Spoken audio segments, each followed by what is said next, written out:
and that's more children than died in Hiroshima. And you know, is the price worth it? I think this is a very hard choice, but we think the price is worth it. Iraq's military threat to its neighbors is greatly diminished. Most of its missiles have been destroyed. Iraq's behavior and intentions must change before our policies can change. Otherwise, we will allow the scorpion that bit us once to bite us again. To those who ask how long our determination will last, how long we will oppose Iraqi intransigence, how long we will insist that the international community's standards be met, our answer is as long as it takes. Truly monsters, aren't they? Welcome to the show, and thank you for joining me. Pull up a chair. I have a wide variety of things to chat about today. Some interesting new information. I had been talking in the past about Rocky Flats in Colorado. You know, the plutonium, the plutonium place. Well, the tragedy never stops. I tracked down where they're sending some of that disposal stuff to, highly reactive stuff, to how they're transporting it around state by state. And there's traveling it around. They have places. It's pretty good plan, pretty sneaky plan. And I'm going to be talking more about these rivers and stuff, because rivers are a huge, huge, huge monster deal.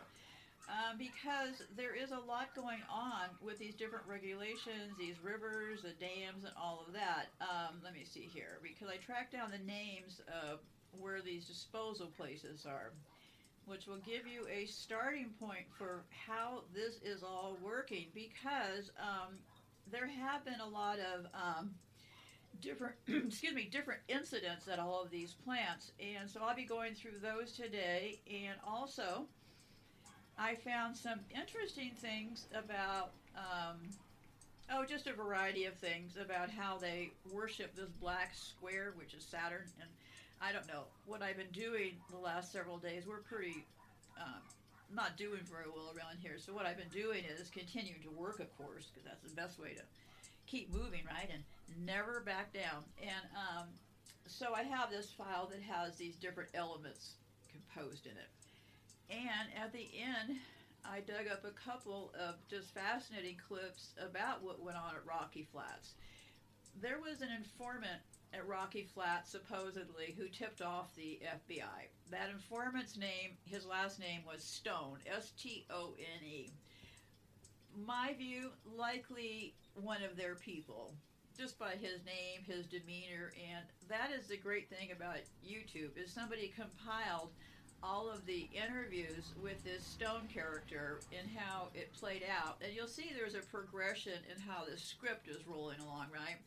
They put these people in positions, these so-called whistleblowers, just like Edward Snowden is a fake whistleblower. Julian Assange, another fake whistleblower.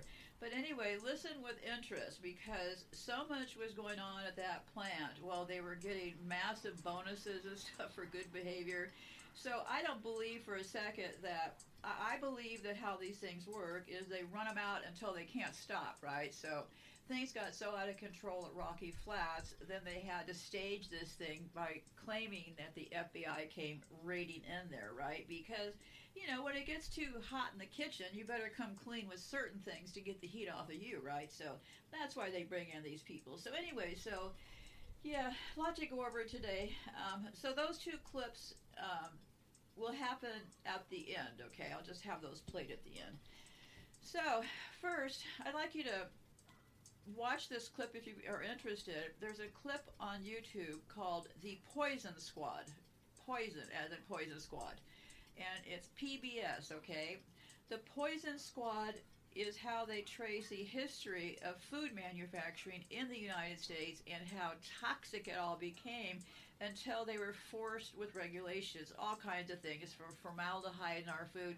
Well, this is why they bleach our food and radiate our food in this country, because those sloppy habits never went away. So, talked about that enough in the past, but I would suggest strongly you take a look at The Poison Squad, PBS, on YouTube. So let's first talk about the rivers. The three largest rivers in the world are the Nile, the Amazon, and the Yangtze, okay? The Amazon River is the largest river in the South America and the largest draining system in the world in terms of the volume of its flow and the area of its basin, okay? So, which makes it slightly shorter than the Nile. So, the Amazon remains undammed, but around 412 dams are in operation in the Amazon's tributary rivers. So the Amazon itself is not dammed, but it's the tributaries, like what I've been talking about, Brazil and stuff, right? For these 412 dams, 151 are constructed over 6 of the main tributary rivers that drain into the Amazon. So then they were talking about Brazil's current 10-year energy expansion plan for 3 more large dams in Amazonia by 2029. Brazil's 2050 National Energy Plan lists many more. And here is the wording I'd like to point out to you. Both plans, let me see here. Both plans, let me see here.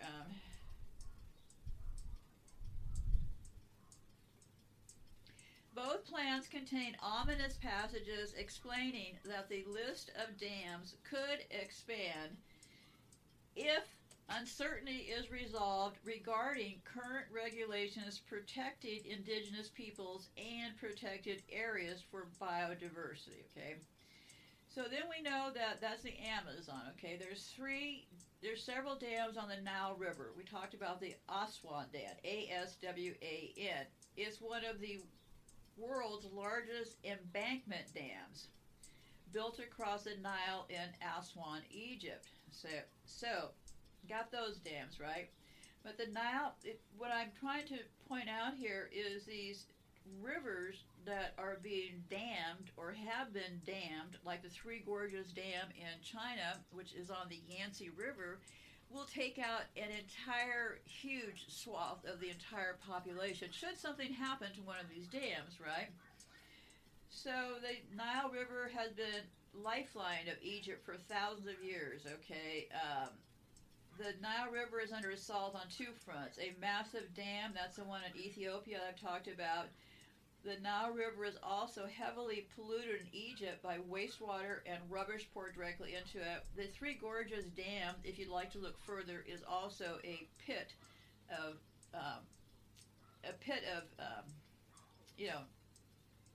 what do I keep trying to say? A pit of disaster. So let's play first the clip about, let's understand first the importance of the Yangtze River, okay? That's Y-A-N-G-S-T-E, okay? Yangtze River. It is the longest river in Asia and the 3rd longest river in the world, with a length of about 3,915 miles. The river begins its journey in the glacial meltwaters of the Tangular Mountains in Tibet before finally emptying into the East China Sea near the city of Shanghai. The Yangtze River is the longest river to flow entirely within a country. It is also the 6th largest river in the world by discharge, releasing 8 million gallons of water into the East China Sea every second. The river basin covers 20% of China's landmass, with a total area of 1.8 million square kilometers, and holds 40% of its population. The river is regarded as the birthplace of Chinese civilization and a major source of economic progress in China. The Yangtze River has more than 700 tributaries. Among these streams, 8 have basin areas larger than 50,000 square kilometers, and 5 have a length greater than 1,000 kilometers. Each of these plays an essential role in the Chinese economy. According to various sources, the Yangtze River Basin is a major grain-producing region. The river basin produces 35% of China's grain and 31% of its forest trees. Rice accounts for 70% of grain production in this region, with wheat and barley coming in 2nd and 3rd. The Yangtze River Delta is the most prosperous and populous area in China. The river basin covers 448 million acres and is one of the most biodiverse regions on Earth. The region is home to more than 280 species of mammals, 145 species of amphibians, 166 species of reptiles, and 378 species of fish. However, overfishing has seriously declined aquatic biological resources in recent years. Some species have even become extinct.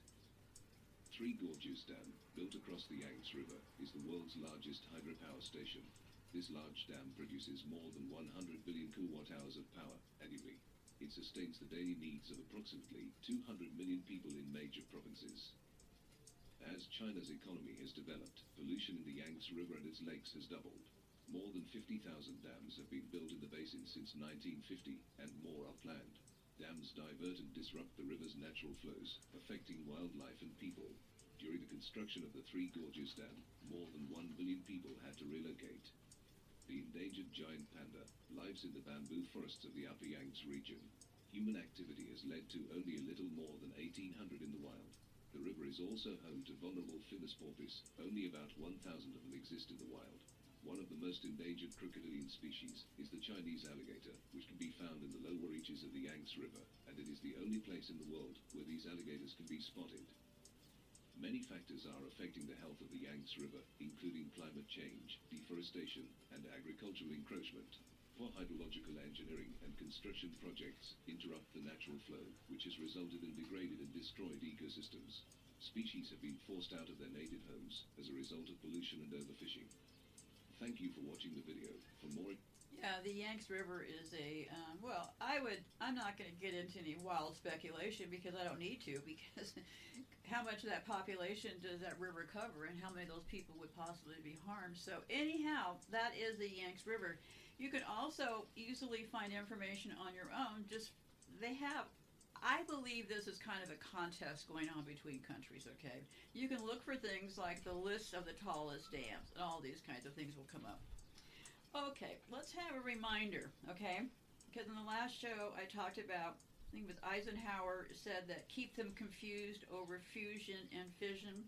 Because what's happening with all of this smart box stuff now is that between the radiation from smart boxes and cell phones, they're flipping the words around, right? They're calling the radiation between both as being the same, and they're calling it non-ionizing. Well, it's ionizing. That's the dangerous stuff, which is coming out of the smart meters. What's coming out of those other things, I've got a lot of studies that anybody could look at, okay? So what they're doing is they're flipping around words. So let's have just a reminder course here, okay? Fusion energy and nuclear energy are two different types of reactions that release energy due to the formation of nuclei with higher nuclear binding energy, okay? That's fusion. Fission is the splitting of a heavy, unstable nucleus with two lighter nuclei, and fusion is the process where two light nuclei combine together, releasing vast amounts of energy. Fission is used in nuclear power reactors since it can be controlled, while fusion is not yet utilized to produce power since the reaction is not easily controlled and is expensive to create the needed conditions for a fusion reaction. Well, I think it's possible that some of these nuclear places are indeed doing fusion reaction. I am only guessing because remember, all of the liability is on the taxpayers. These people have every incentive to blunder along in any kind of reckless factors they choose. Okay, so fission is a splitting of a heavy, unstable nuclei, okay? Nuclear power plants in the USA use nuclear fission to generate heat and electricity. Nuclear fission takes place inside the reactor of a nuclear power plant where uranium fuel is formed into ceramic pellets and stacked end to end in metal fuel rods. As of July 1, 2022, there are 92 nuclear reactors operating at 54 nuclear power plants in 28 states in the United States. And I will give you a list later. The United States has in the 90s range, okay? The closest one to us is, I think, like China with 50-something, which keeps begging my question, why does the United States have so many of these? And watch some of these nuclear shows yourself on YouTube.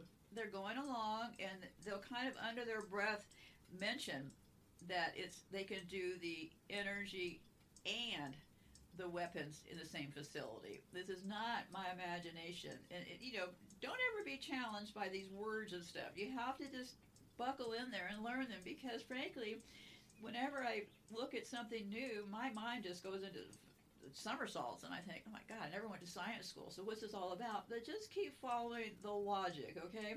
Because I can guarantee you that down the road, they're going to be confusing fusion and fission. Okay, so the waste disposal method currently being planned by all countries with nuclear power plants is called geological disposal. This means that all conditioned nuclear waste are to be deposited in mined cavities deep underground.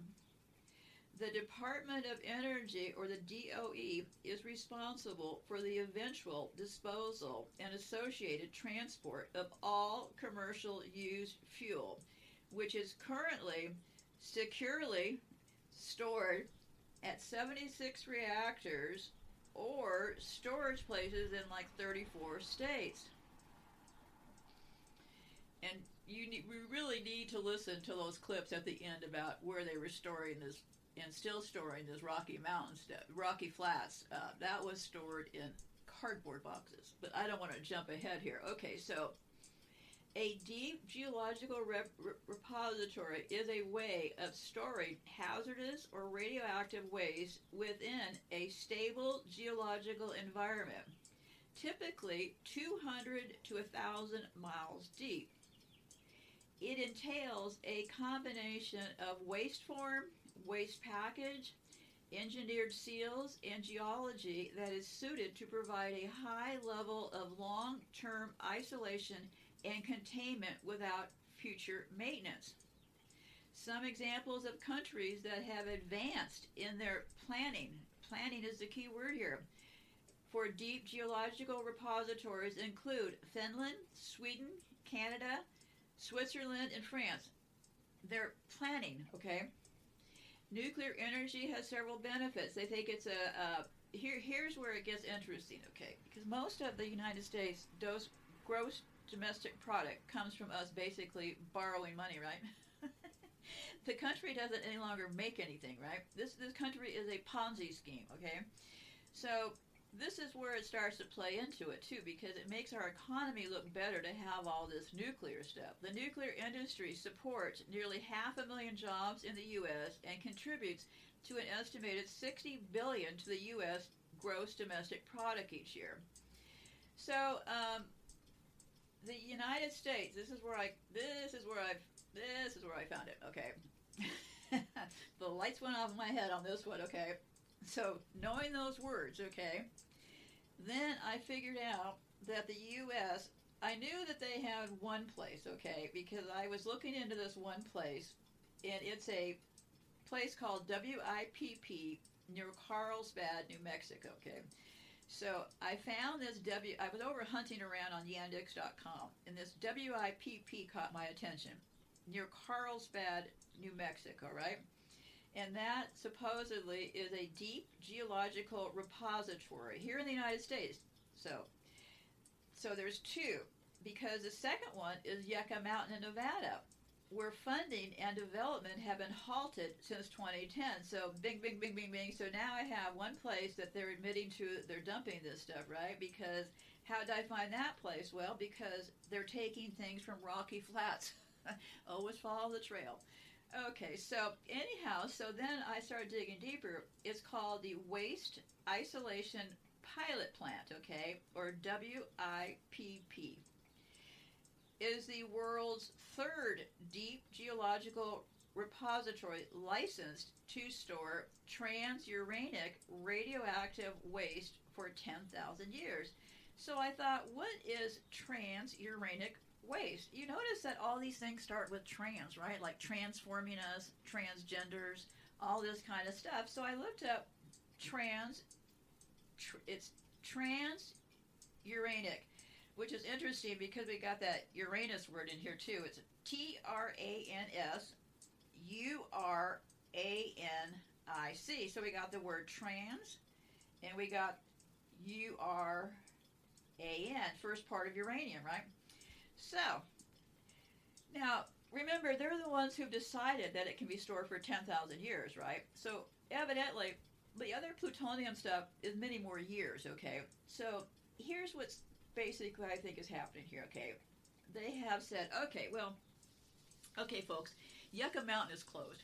So, where are we going to go next? Well, they don't want to cause any overt messages to the public to get people riled up. So this is my opinion, this is my view after I look through all these documents, is that this is something, a clever way, because they're saying, oh, well, this WIPP place, WIPP, transuranic means like things like gloves and things like that, right? What it means is that transuranic waste consists, I'm just baffled by transuranic waste consists of clothing, tools, rags, residues, debris, soil, right? And other items contaminated with small amounts of plutonium and other man-made radioactive elements. The waste stored at WIPP, and this is another key part, is from the research and production of United States nuclear weapons only. Okay, so they're saying that this WIPP place only has these gloves and stuff, right?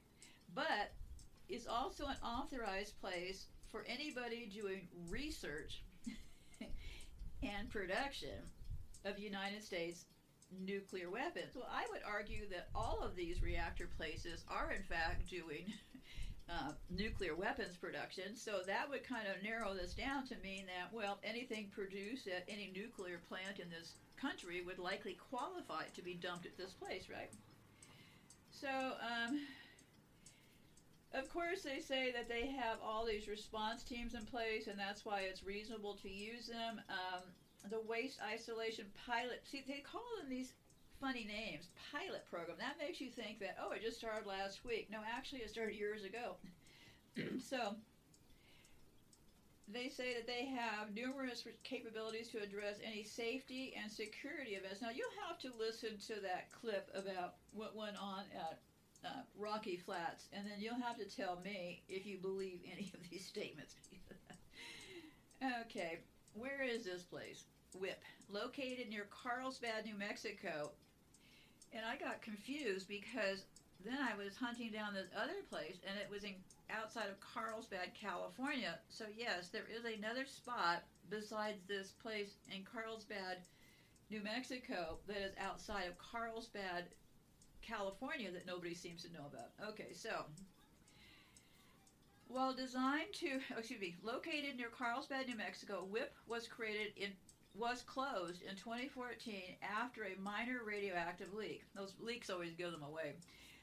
While designed to contain all nuclear waste of any kind, WIPP is presently licensed and permitted to only accept transuranic waste generated from defense operations.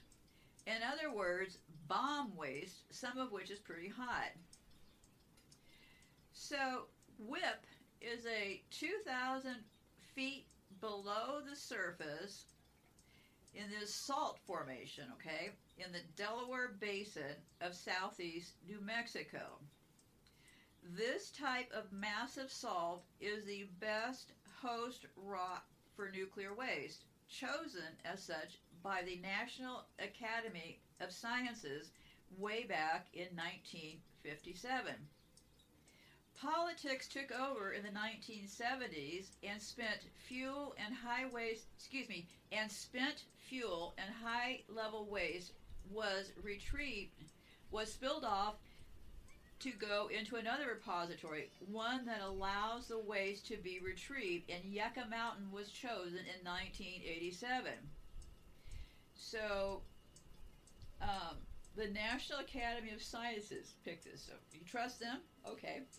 WIPP had operated almost perfectly since it opened in 1999 until its first and only radiation occurred on Valentine's Day in February 2014. And that Valentine's Day is also some sort of Saturn thing with that little angel and the bow and stuff. Not good. But anyway, the Valentine's Day has to do with that little. They want us to think of angels as being kind, but that halo means they're satanic. So, anyways,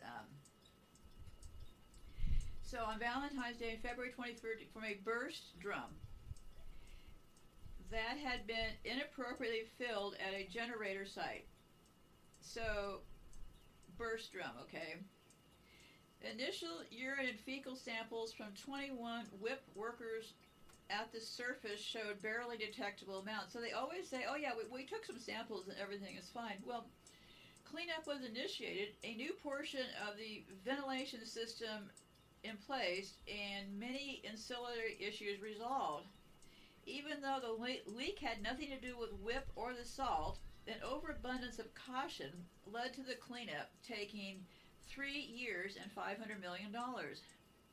Even so, WIPP is still 10 years ahead of schedule and over $1 billion under budget. Well, I don't know if I believe any of this WIPP business. You'll have to take it from here, okay? But on 2016, December, the New Mexico Environmental Department gave the U.S. Department of Energy approval to reopen WIPP, removing the last major hurdle to resuming waste disposal operations.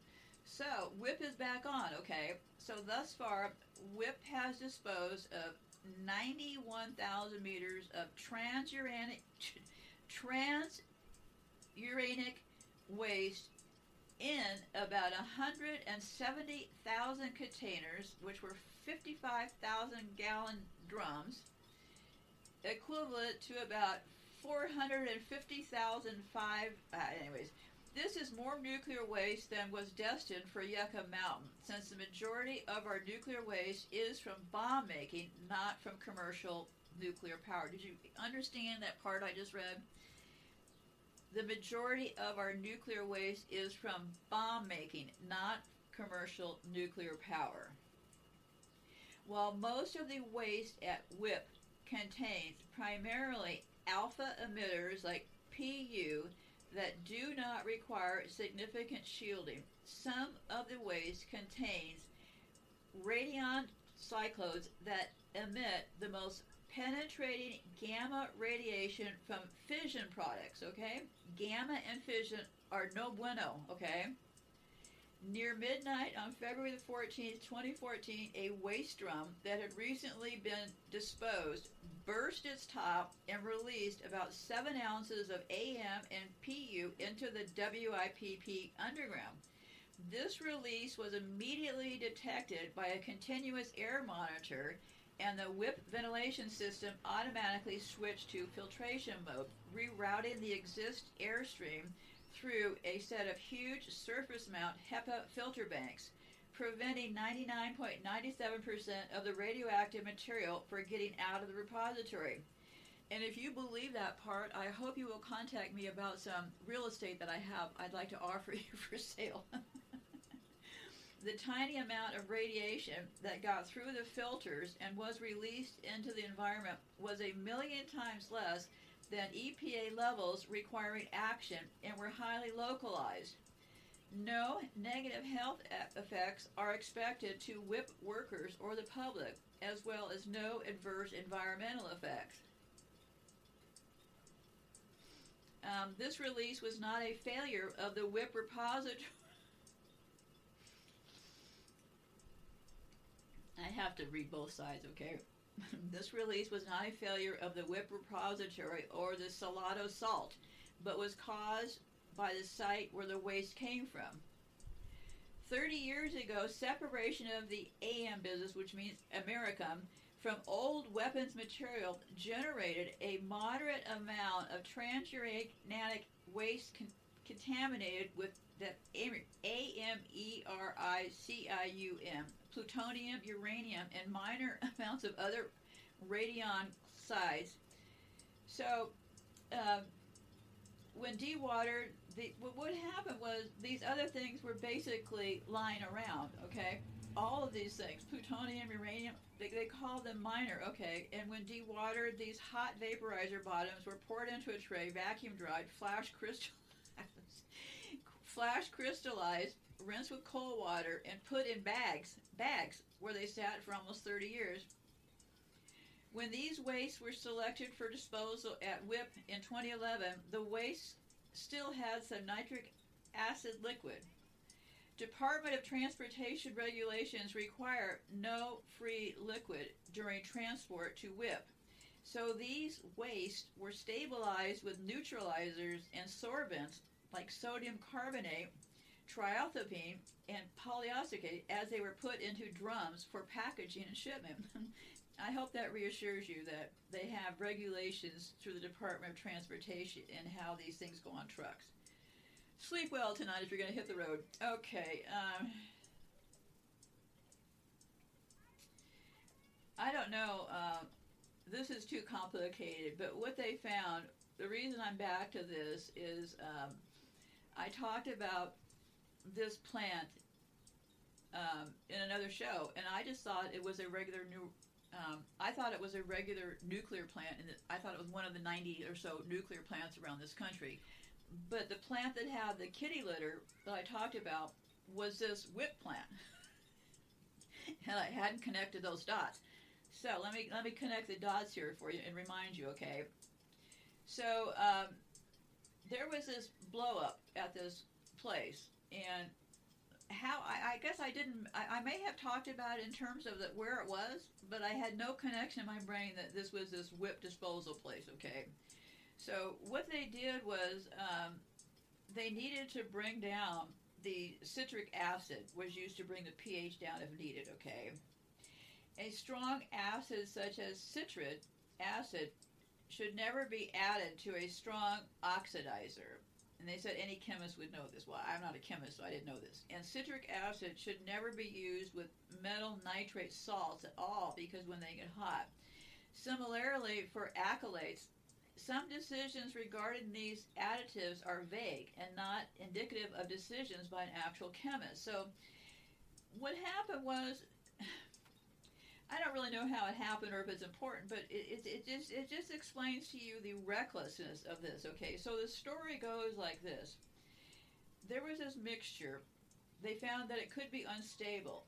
Inorganic kitty litter made from silicate minerals was recommended to be added as a sorbent. So somebody recommended they use kitty litter, okay? So inorganic kitty litter, as the one called like Johnny Cap, is widely used in radiochemistry as an absorbent. Never knew that, right? To dissipate heat and generally to mitigate auto-oxidation reactions. So that was kind of funny, right? In the WIPP drum. This is the drum number, which is also curious, right? The drum that they poured the kitty litter in at this official facility that went amok, the drum was number 68660. 68660. So for reasons perhaps related to good intentions or merely related to dust, the inorganic kitty litter was replaced by another organic wheat-based litter early in the process. So somebody along the line just kind of decided, well, we're going to change the kitty litter. I'm a little stunned that kitty litter is being so used in radioactive places, but I'll continue. The correct kitty litter alone could have prevented these reactions and the radiological release at WIPP. Fortunately, only 2 of the drums containing these evaporator bottom wastes had sufficient lead in them to generate heat rapidly enough to cause a problem. So yeah, if you want to know more, look for WIPP drum 68660. So, yeah. If this doesn't look like the planned destruction of the rest of us, I really am kind of at a loss for words. These oxalated reactors are slow, and heat and pressure built up over time sufficient to overpressure the drum and rupture the lid. See, yeah, so this is why these places always appear to me, and I'm just taking a guess here, they don't seem to focus on their ventilation, and that always tends to be their problem, right? So it went on to say this release was not a failure of the WIPP repository or the Salado salt. In fact, it was very fortunate that this drum was in WIPP when it burst, as WIPP contained the material as designed, and no health or environmental damage resulted from the release. It should only take a few years of full operation for WIPP to regain its accelerated schedule. So whenever you have questions about kitty litter and radioactivity, please ask a chemist. So, then I found this thing. Somebody said, can anyone explain why the Waste Isolation Pilot Program, or WIPP, in New Mexico is not more widely known? I don't know either. I stumbled on it twice now, right? Why it's not rated for civilian nuclear waste. Seems like a good place to stow the stuff until the Generation 4s come online. Excellent place to bury Hanford and Rocky Flats materials. Why aren't they? See, this was the question that triggered me off onto this entire deal, because I was wondering, I wonder if there's any other place. And yes, there is. WIPP. Okay. The third, WIPP is the world's third deep geological repository after the closure of Germany's repository for radioactive waste, licensed to permanently dispose of transuranic radioactive waste for 10,000. So if it meets that criteria of 10,000 years, it can be stored there. Well, I mean, they create the figures, right? I mean, you could see how this could wildly run off the rails, right? First of all, they've already admitted that all this other stuff can go there. Just this is legal mumbo jumbo.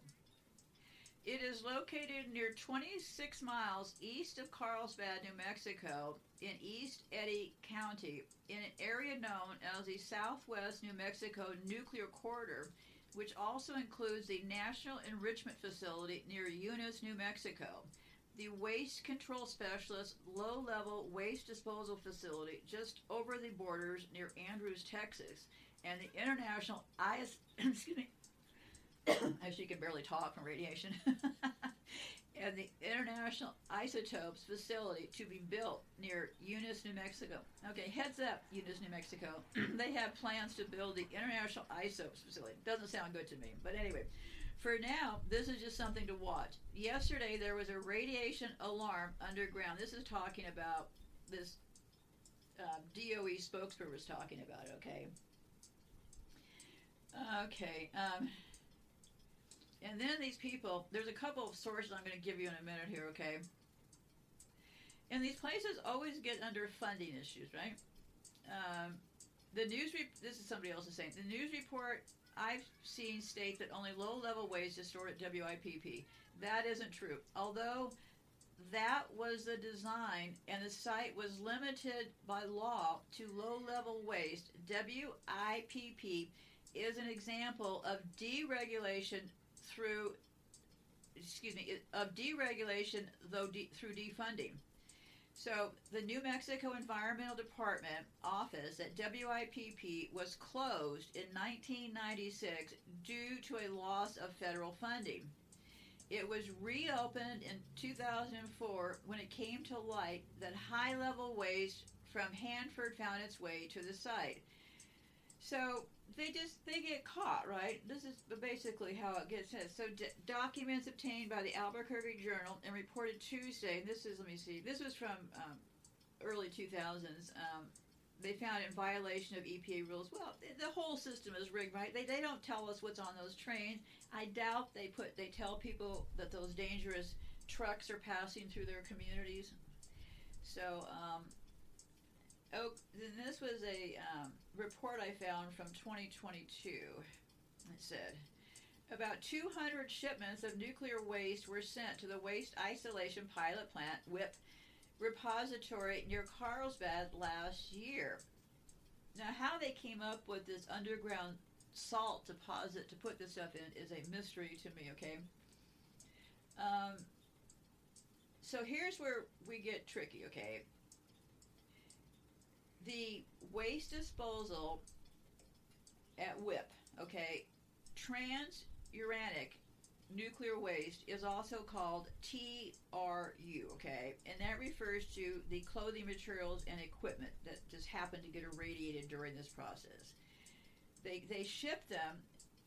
They come from nuclear activities at U.S. Department of Energy facilities across the nation. So then I was wondering, well, what places, right?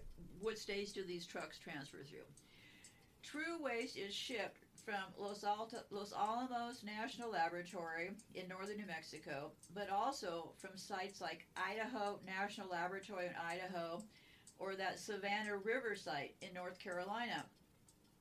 So, of the 210 shipments recorded in 2021 per DOE records, 55 or 26% come from the LANL, which is the Los Alamos National Laboratory. Another 21 came from the place Oak Ridge National Laboratory in Tennessee. 8 came from the Savannah River. 2 came from Lawrence Livermore Laboratory out of California, and 1 came from Waste Control Specialists in Andrews, Texas. So what I'm trying to point out here is in 2021, they're admitting that these toxic shipments were taking place between all of these states, okay? The other 123 shipments, or about 58% of WIPP shipments last year, were from Idaho National Laboratory, where research is conducted on nuclear reactors. See, research, right? The other 123% or 58% came out of Idaho. In total, 74%, or about 3/4 of WIPP shipments last year, came from out of state. So, a lot of trucks rolling into New Mexico, aren't they? Then there was a settlement. The state of Idaho entered into a settlement agreement with the DOE in 1995 to prioritize waste shipments from its national laboratory to an out-of-state location, the WIPP site in New Mexico. So, on this clip that I'll be playing at the very end, as far as this Rocky Flats, it has it all. This thing could have been, well, sadly,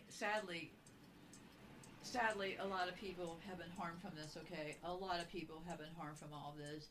And many of them don't find out until many, many years later. So not many of them who took these jobs in these places like Rocky Flats have any knowledge of why down the road they came up with cancer.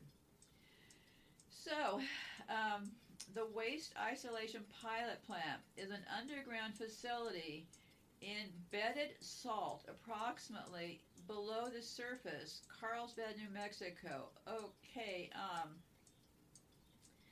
and they have these reports, and there was one that said transuranic waste. What is it?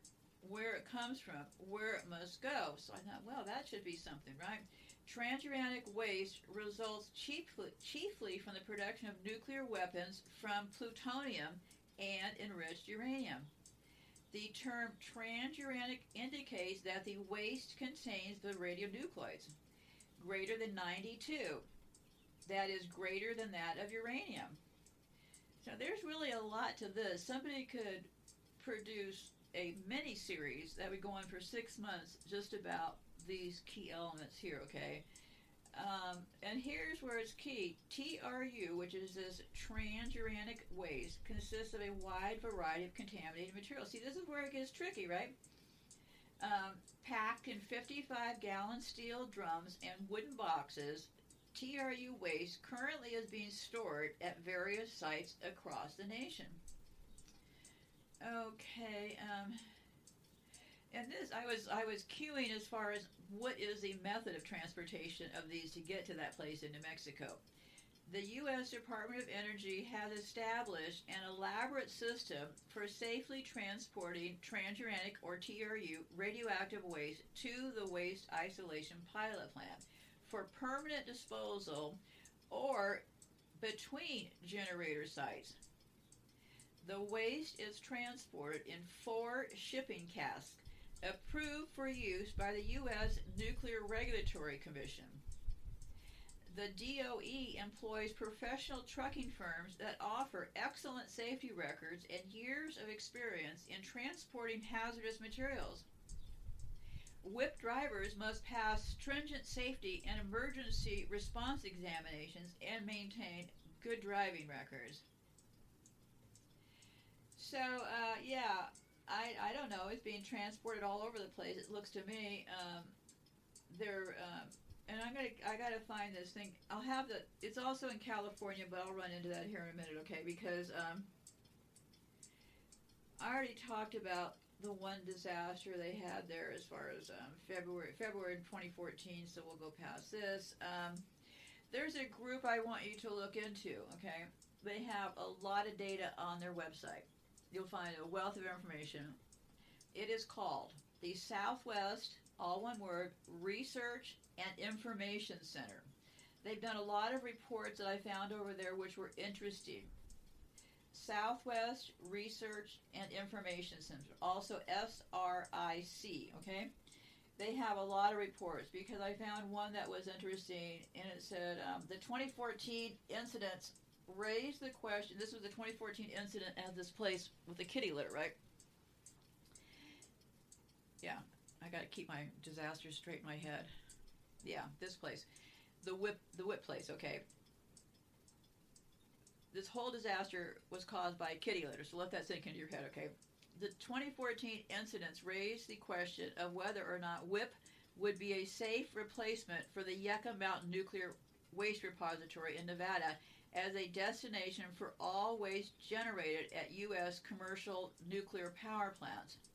The cost of the 2014 accident was expected to exceed $2 billion and disrupted other programs in various nuclear industry sites. On January the 9th, 2017, the plant was formally reopened after 3 years of cleanup costing $500 million, which is significantly less than forecasted. On April the 10th, the plant received its first shipment of waste since opening. So, but then in 2020, there was a big lawsuit about some worker there, but I'll keep going here. Then they had another place, and I didn't know it was a WIPP place, but then I found out it is a WIPP place because I told you earlier I was confused about Carlsbad when they were talking about Carlsbad, New Mexico. Now, I was born and raised in California, so I automatically thought Carlsbad, California, right? So I thought, well, wait a minute here. Did I have Carlsbad, New Mexico confused with Carlsbad, California? But actually, no, I didn't. There's 2 Carlsbads. Here's the article I found. Because I was here again, scan around the index. You'll be surprised what you find. Okay. The article was rockfall at the underground waste isolation pilot plant in California, December the 10th, 2018. I thought, well, holy heck, what's that talking about? A rock fall occurred in the underground waste isolation pilot plant near Carlsbad, California. Okay. The accident was reported on November the 4th. Now remember, the other accident was, what was that, February the 14th, right? This was November 14th. The 14th, remember, is their death day, right? They like D. That's why they did D-Day during World War II. D is the number 4, which means death to these freaks. But anyway, so the accident was reported on November the 14th, 2018. 53 mine workers that were occupied at the time were evacuated. No radiological releases or injuries were reported. The rock fall occurred in an area where poor ground conditions, which had been sealed due to a radioactive release in 2014 that closed the facility for 3 years. So 2014, this place in Carlsbad, California, had a rock fall, okay? WIPP's engineering team was recording the displacement of the rock mass in the area since September 2017. According to this Todd person, manager of U.S. Department of Energy's Carlsbad field office, such incidents were expected to occur. I want to emphasize that rock falls are not unexpected in the area that have been prohibited since we no longer perform ground control activities. So all the proper precautions and safety measures were in place to protect our employees. So rocks are falling, right? At first, WIPP stated that there was no waste disposal in this area, Carlsbad, California.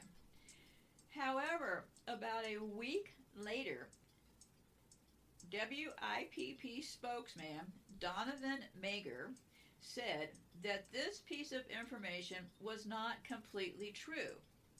He explained that no contact-handled waste existed in the room, but there were 2 containers of remote-handled waste, which is more secure. That waste lies there before the ceiling of the room, so he says, well, not a problem, right?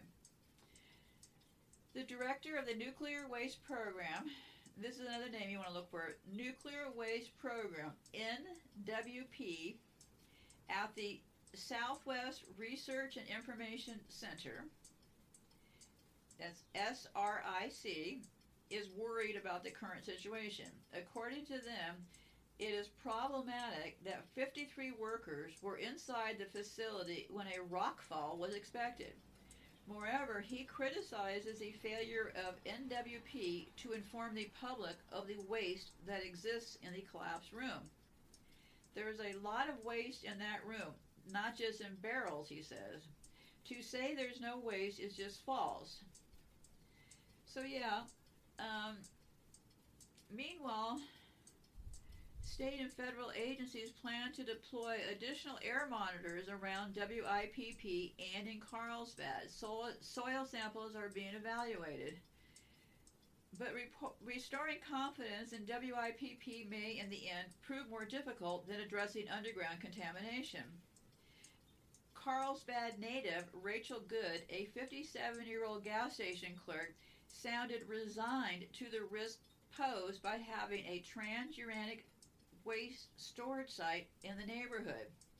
Her husband, who works in a potash mine lab near WIPP, was not worried about the event. But Good says she is rattled by the fact that she and 4 family members have all had cancer. But what's a person to do? The only thing you can do is leave, Good says. I guess if I was really concerned, I'd do more studying about radiation risk. Maybe I don't want to know, like the ostrich that puts its head in the sand. Okay, so you're looking for, the website is SRIC, and they have a whole trove of nuclear-related documents, okay? So yeah, this stuff is being shipped from all these locations by truck. Okay, now, what is this about I got here next? What I was trying to do was insert these things over the last few days. Oh, we already talked about the Yangtze River. They actually started envisioning the Yangtze River in 1919, okay? And the Three Gorges. So they started thinking about this stuff way back then.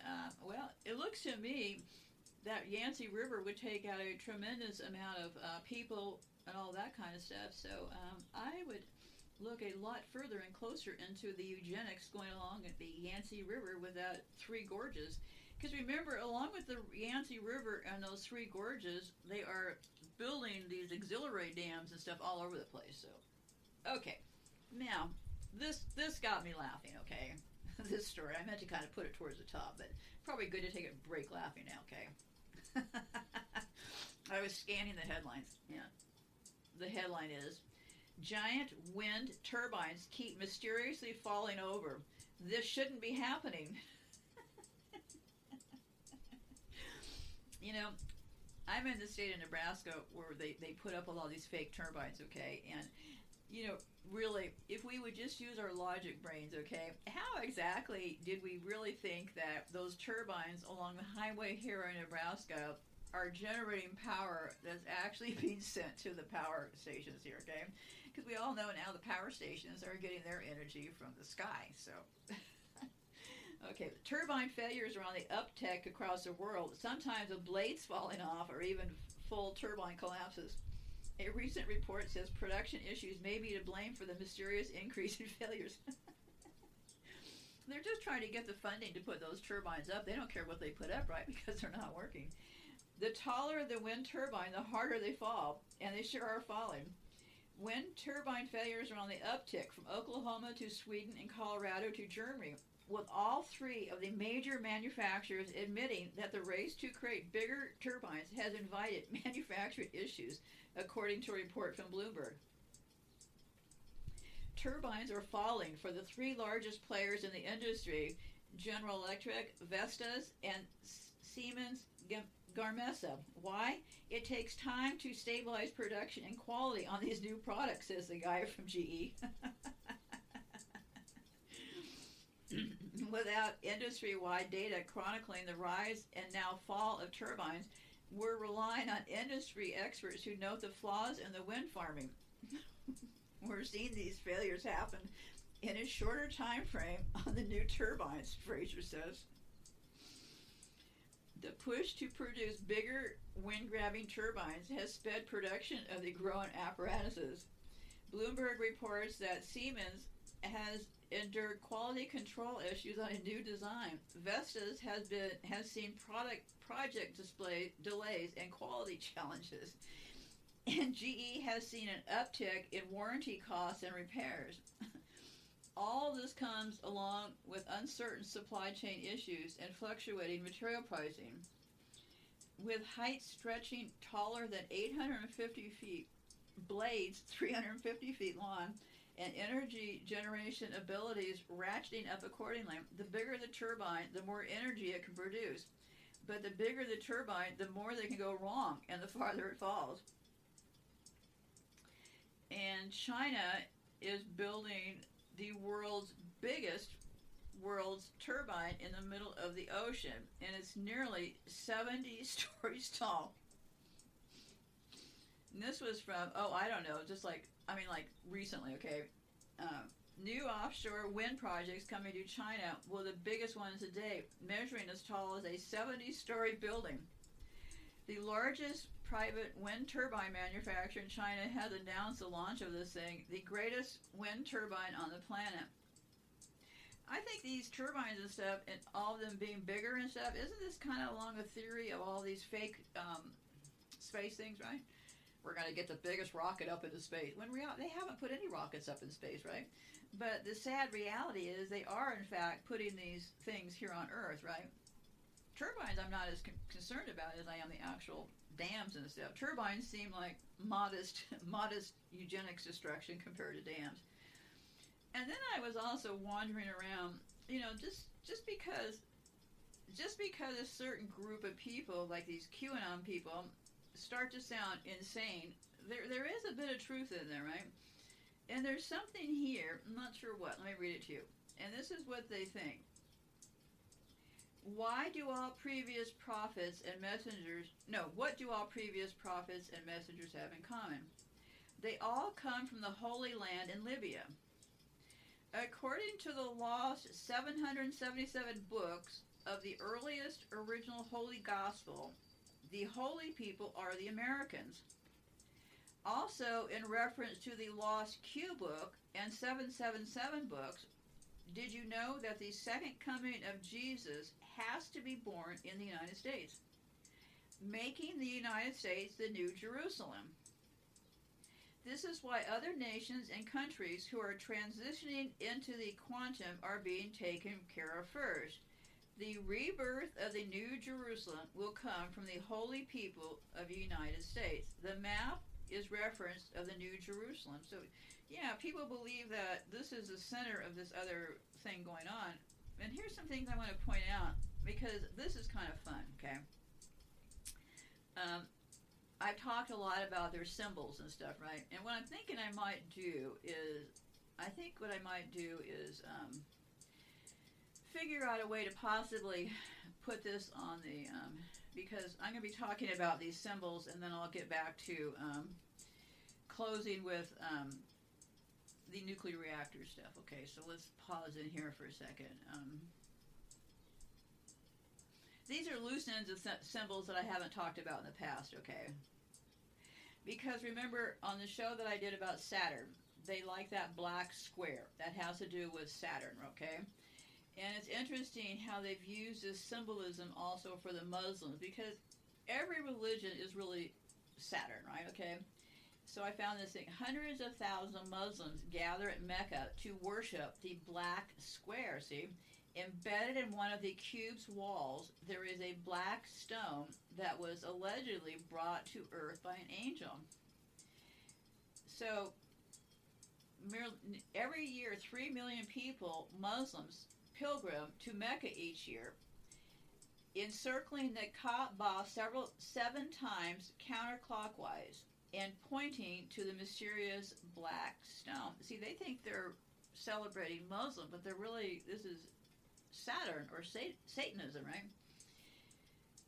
In ancient times, they used to kiss or touch the black stone embedded in the Kaaba's wall, but due to the high number of pilgrims today, it is almost impossible.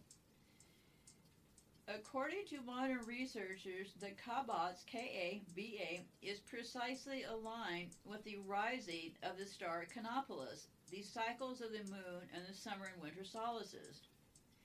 Again, we have evidence of advanced knowledge of astronomy in ancient times. So, going back to the black, there's a black square also inside of St. Peter's Basilica. And other people go and touch this black square and pray. See, what they've been doing is getting us to pray to their elements, right? Because I know in the New Age stuff, it's all about praying to your angels, your higher self, and all this stuff, leading you in the direction of a satanic thing, right? So, and this was interesting that I found. I've been talking off and on about, I think they've rigged the calendar, and I'm sure they probably have changed years, okay? There is a sculpture, and it was Pope Gregory, the Pope responsible for changing the harmonious lunar calendar with the solar calendar that we have today, which remains the internationally accepted civil calendar to this date.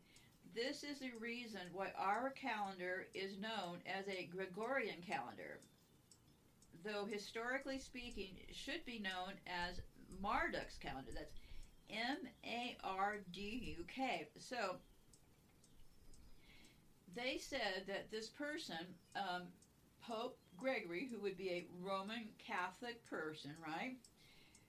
So we have this solar calendar today known as the Gregorian calendar. Well, where did they get that from? They got that from this Marduk's calendar, M-A-R-D-U-K's calendar. Who was Marduk? Let's travel into their freakish world of mystery stuff, right? Marduk was the firstborn son of Enki, E-N-K-I, hence the royal Anunnaki blood, A-N-U-N-N-A-K-I blood.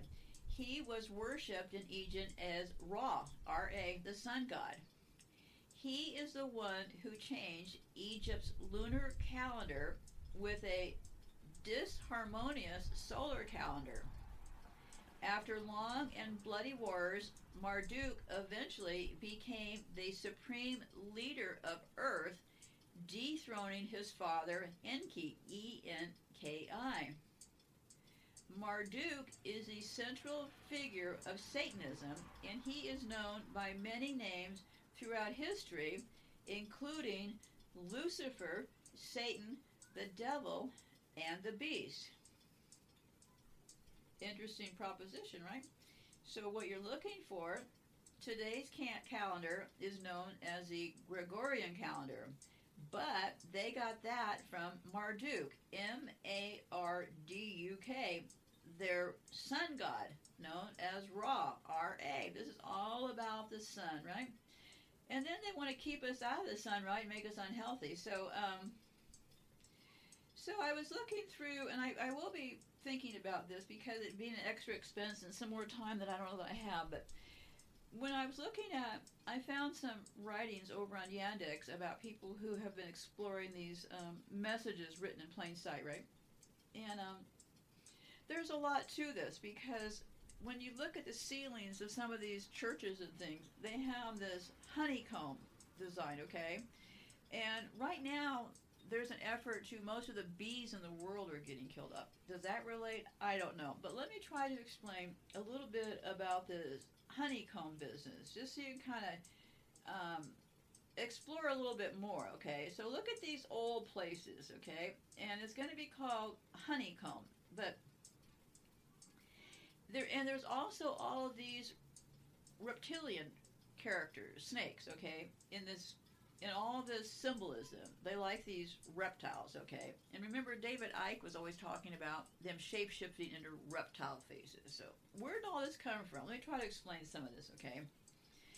So there's a sculpture of Pope Gregory sitting on the throne, while the person on his left lifts this veil beneath Gregory's throne and uncovers a reptile. And it's actually in this actual picture, okay? This reptilian entity is the dark power behind all of the world's leaders and the source of their royal blood.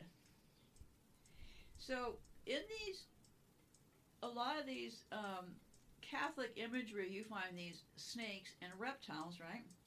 Reptilian figures hiding in the shadows. In symbolism, the throne of power rests on the shoulders of the reptiles. The winged reptiles are superior to the rest of the reptile species, representing a royal branch. Now remember, we got all these winged logos, these winged wizards and stuff flying all over the place. So these are the winged reptiles, okay? So in symbolism, the throne of power rests on the shoulders of the reptiles. The winged reptiles are superior to the rest of the reptile series, representing a royal branch. And then there's the symbolism of the honeycomb, which you look at those ceilings and you'll see all these like little, it used to look to me like they had all these round spots all over their ceilings, right? But those are honeycombs. The symbolism of the honeycomb, the house of the royal families, is present on most ceilings of the temples of the elite. It is a hard statement, meaning this was built by us and belongs to us. Honeycomb architecture of the ceiling represents the house of the bees, which is the royal families. The beehive represents the exterior of the royal temples. The honeycomb is always depicted inside the beehive, hence representing the interior. The bees symbolize the royal families. Another symbol found very often in correlation to the royal ones is the lion. Just like the Egyptian Sphinx, the lion represents the sun. All of the royal ones from Marduk's genealogy are sun worshippers. Marduk. And then I've talked a lot about these S's, right? SSS, okay. The Vatican's SS, Holy See, is omnipresent through the Vatican City and Rome. So this person went through and was looking at these SS things, okay, and they found these fleur-de-lis, which are 8-pointed stars, French for lily flower. These things, all the 8 flowers, SS, and all that stuff. The fleur-de-lis symbol evolved from the ancient symbol of the bee and represents the same thing, the royal family. So you see that fleur-de-lis around, that's what you're looking for. I guess if you can't see a whole ceiling of them, just look for the fleur-de-lis.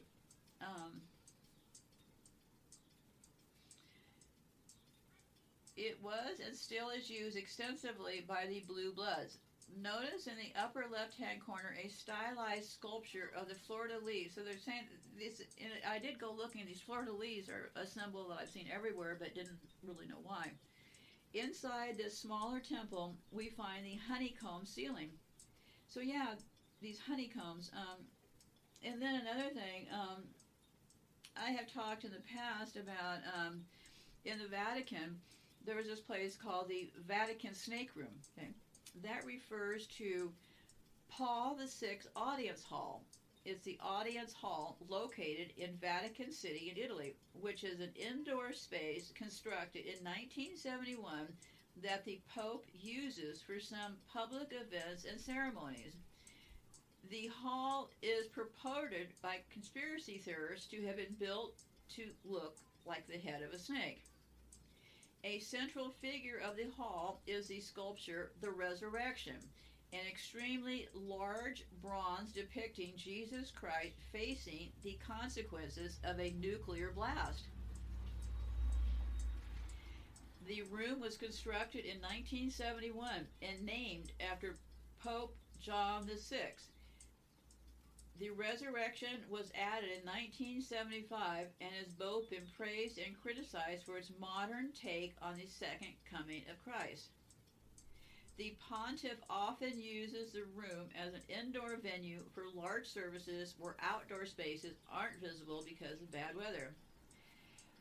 If you look at that picture, it doesn't take a conspiracy theorist to understand that is in fact a snake. But here it goes on to say, a school of conspiracy theorists believe that the audience hall makes reference to the snake, a symbol of Satan, arguing that the shape of the building resembles the head of a snake and the two large windows look like a snake's eyes. Some contend that exposes a covert satanic agenda on the part of the Vatican.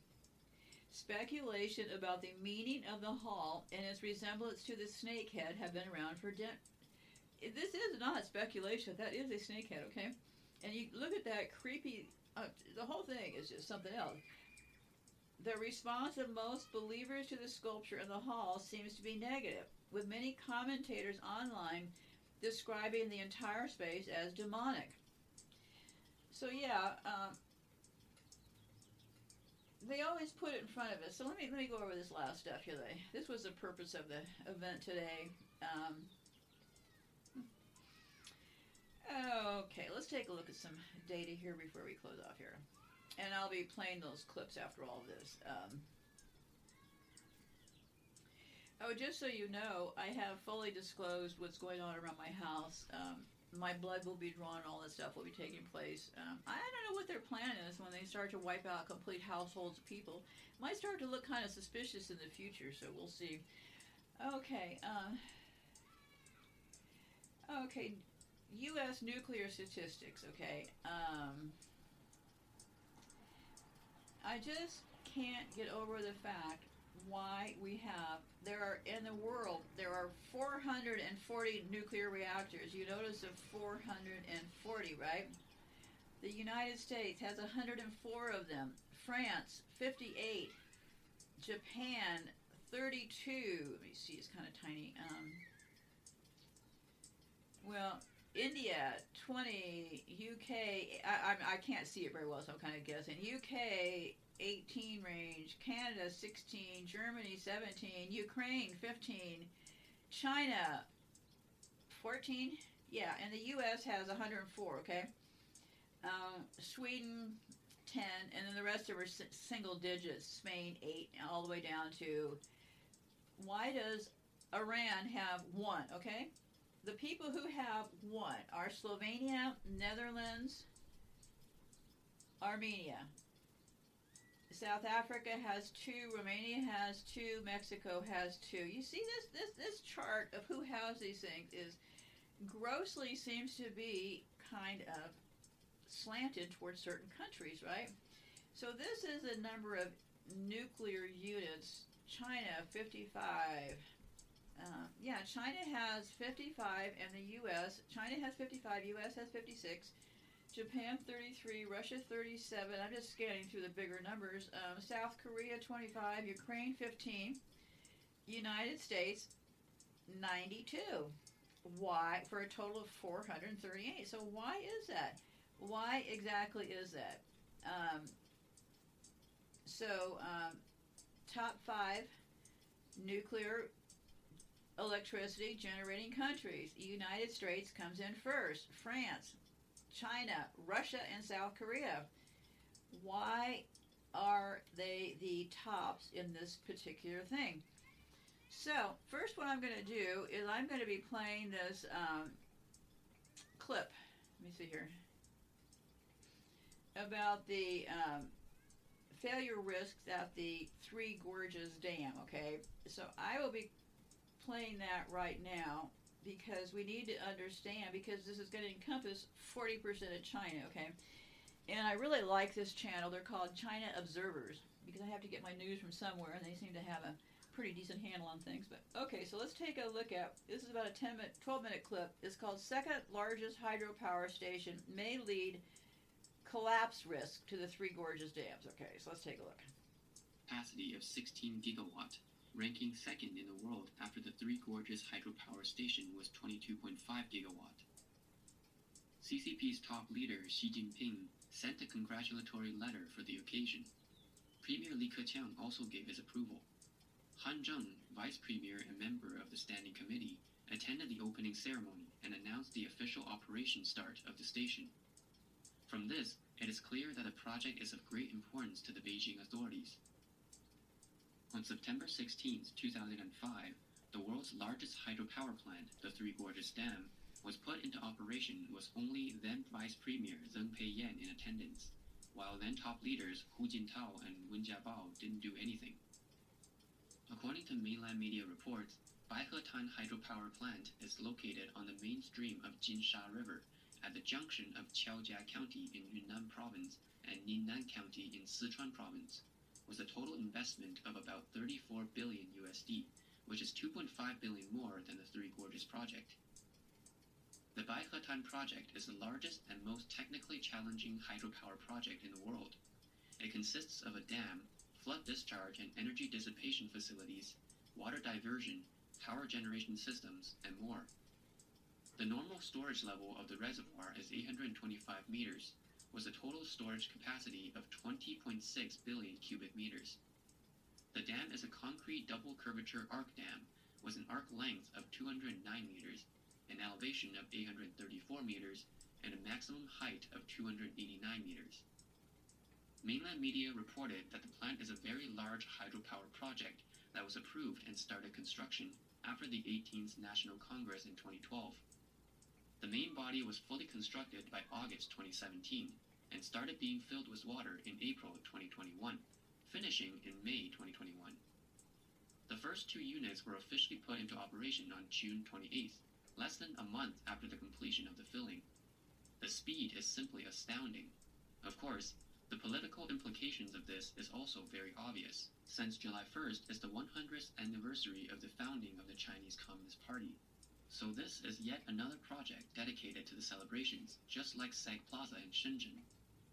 Official mainland media reported that the scale of this project is enormous. It's located in the torrent valley of Jinsha River, with very complex geological conditions. The overall construction difficulty is ranked first in the world. It also ranks first in the world in 5 technical specifications. Capacity of a single turbine being 1 million kilowatts, size of the underground cavern, size of the cylindrical tailwater pressure regulator, seismic parameters of the 300-meter-high arc dam, and the pressureless flood release system size. In addition, this is a dam built entirely with low-heat cement concrete. In the congratulatory letter issued on June 28th, Xi Jinping said, Baihetan Hydropower Station is a major national project that demonstrates west-to-east power transmission. All builders have contributed to the country's major construction project. This fully demonstrates that socialism is worked for and the new era is fought for. Jinsha River is the name for the upper reaches of the Yangtze River between Yushu and Yibin, with a total length of about 3,481 kilometers, a total elevation change of about 3,300 meters, and an average discharge rate of 4,750 cubic meters per second. Its basin area accounts for 26% of the Yangtze River basin area. The total hydroelectric potential of Jinsha River is 100 million kilowatts, accounting for more than 40% of the Yangtze River. The Jinsha River is rich in hydropower resources. The 500-kilometer-long downstream section from Panzhihua City to Yibin City in Sichuan has a drop of 719 meters. On this section of the river alone, China's Three Gorges Group has built 4 giant hydroelectric power stations. In addition to Baihetan Hydropower Station, the other 3 are Wudonghe, Xiluodu, and Xiangjia-Ba Station.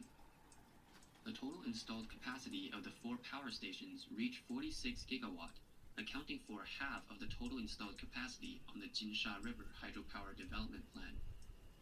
At present, the first units of Wudonghe Hydropower Station started operation in June 2020, while Xiluodu and Xiangjia-Ba Station have achieved full power generation in June 2014 and July 2014, respectively. Furthest upstream is the Wudonghe Hydropower Station, with a reservoir capacity of 3 billion cubic meters. About 120 kilometers downstream is the Baihetan Hydropower Station, with a capacity of 20.6 billion cubic meters. The Xiluodu Station is about 170 kilometers downstream of that, with a capacity of 12.7 billion cubic meters. Okay, what this is, the reason I played the first part of that clip is this. That has to do with the Three Gorges Dam in China, okay?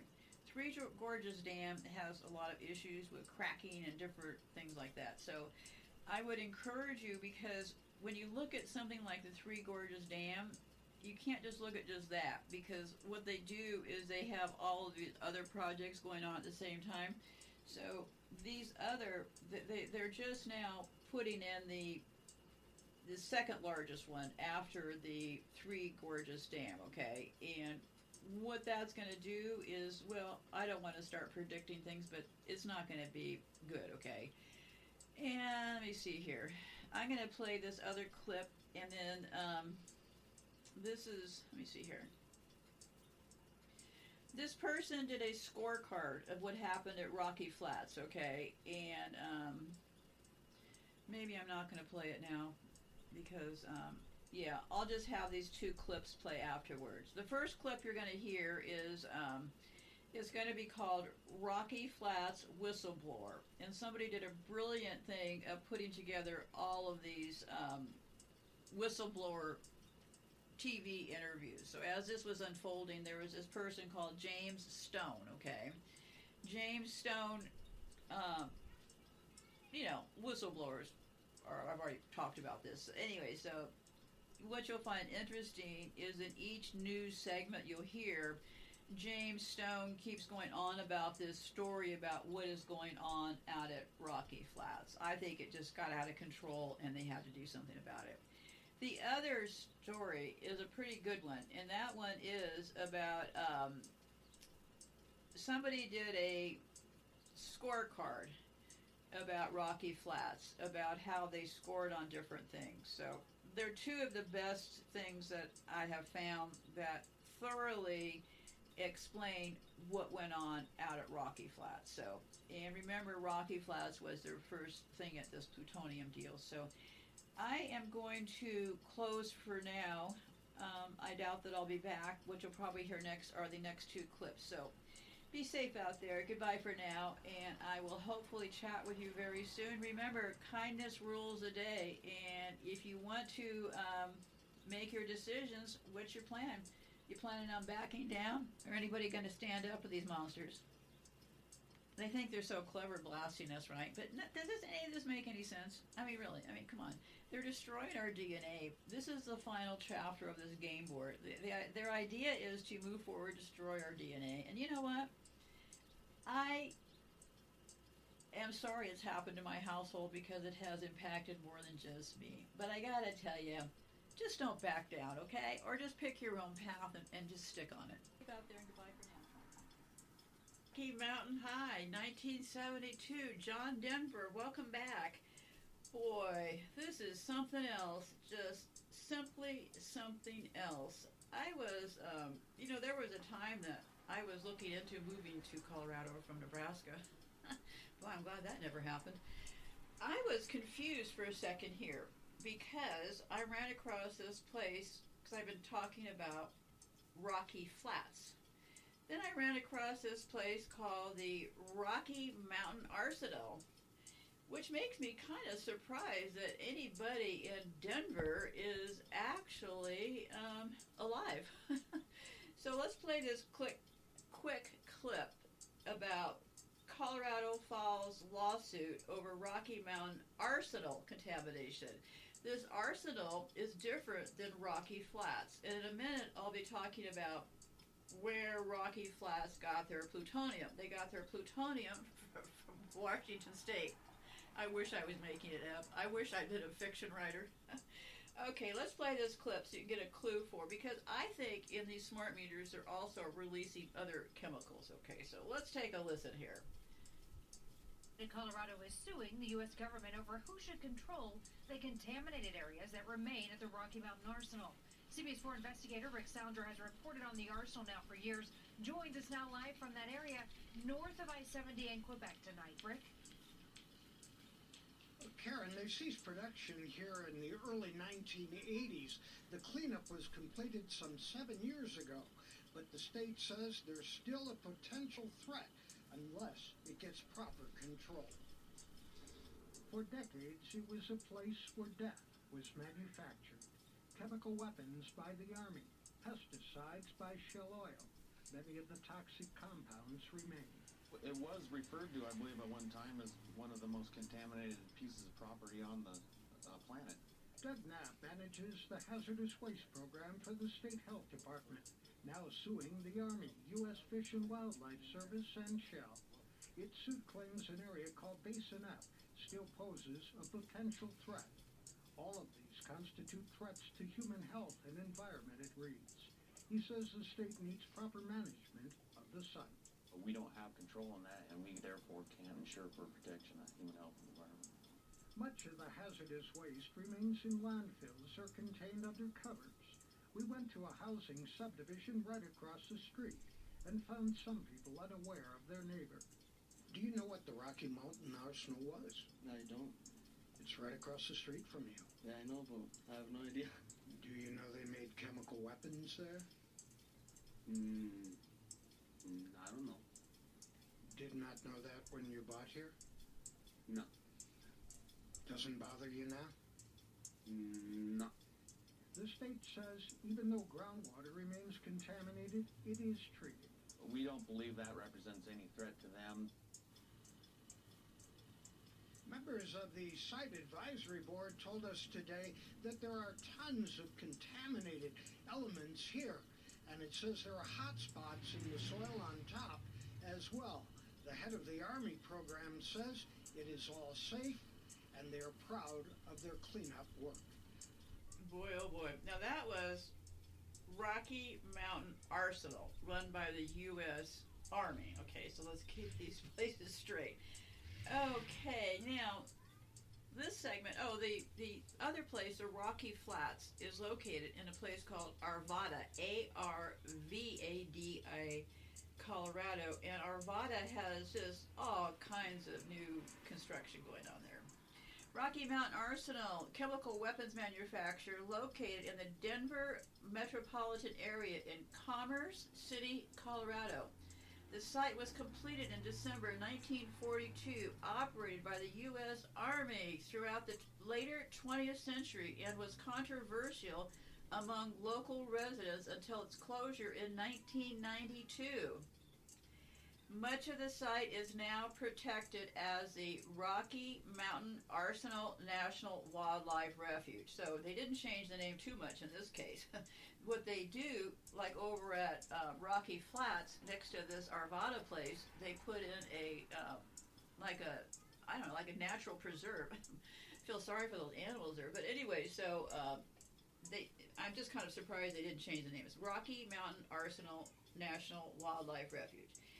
Okay, history of, we're still talking about Rocky Mountain Arsenal, okay? After the attack on Pearl Harbor and the United States entry into World War II, the U.S. Army began looking for land to create a chemical manufacturing center. Located just north of Denver in Commerce City and close to the Stapleton Airport, the U.S. Army purchased 20,000 acres The location was ideal, not only because of the proximity to the airport, but because of the geographic features of the site. It was less likely to be attacked. See, they work on this premise that everybody's out to attack the United States. But I would have to argue, it appears to me, now remember, I'm just kind of guessing here, right? But it appears to me that the U.S. military and the U.S. government in general are the ones attacking us and the rest of the world, right? No better diffusion than to declare what you are as the enemy, right? So if you constantly run around saying that there's terrorists out there, maybe nobody will notice that the U.S. is actually the terrorist, right? So, in Commerce City, close to the airport, the Rocky Mountain Arsenal manufactured chemical weapons, including mustard gas, napalm, white phosphorus, lewisite, chlorine gas, and sarin. In the early 1960s, the U.S. Army began to lease out its facilities to private companies to manufacture pesticides. In the early 1980s, the site was selected as a Superfund site. The EPA has a list of all these sites, and they're called Superfund sites. Go take a look and make sure you don't live near any of these so-called. How it works with the EPA is if the EPA says that you have something going on your property, they will enter your property, they will bring in their friends to clean up your property, and then you won't have the money to pay for your cleanup, so then they will seize your property. But if you're dealing with the military and stuff, usually that property doesn't get seized, right? So they could lease out the facilities to private companies to manage. I wonder who covers the liability on all this stuff, right? So it was a Superfund, okay? In the mid-1980s, wildlife, including endangered species, moved into the space and the land became a protected park. Well, I got to give them credit. At least they didn't grow things on that plane, right? Okay, now, there is one other place. I hate to break it to you. There is a place that was the place that provided the plutonium that was then handled in Colorado at Rocky Flats, okay? And that place is just north of Richland, Washington. And it sits on a site of a crucial part of the Manhattan Project, along with the Los Alamos and Oak Ridge.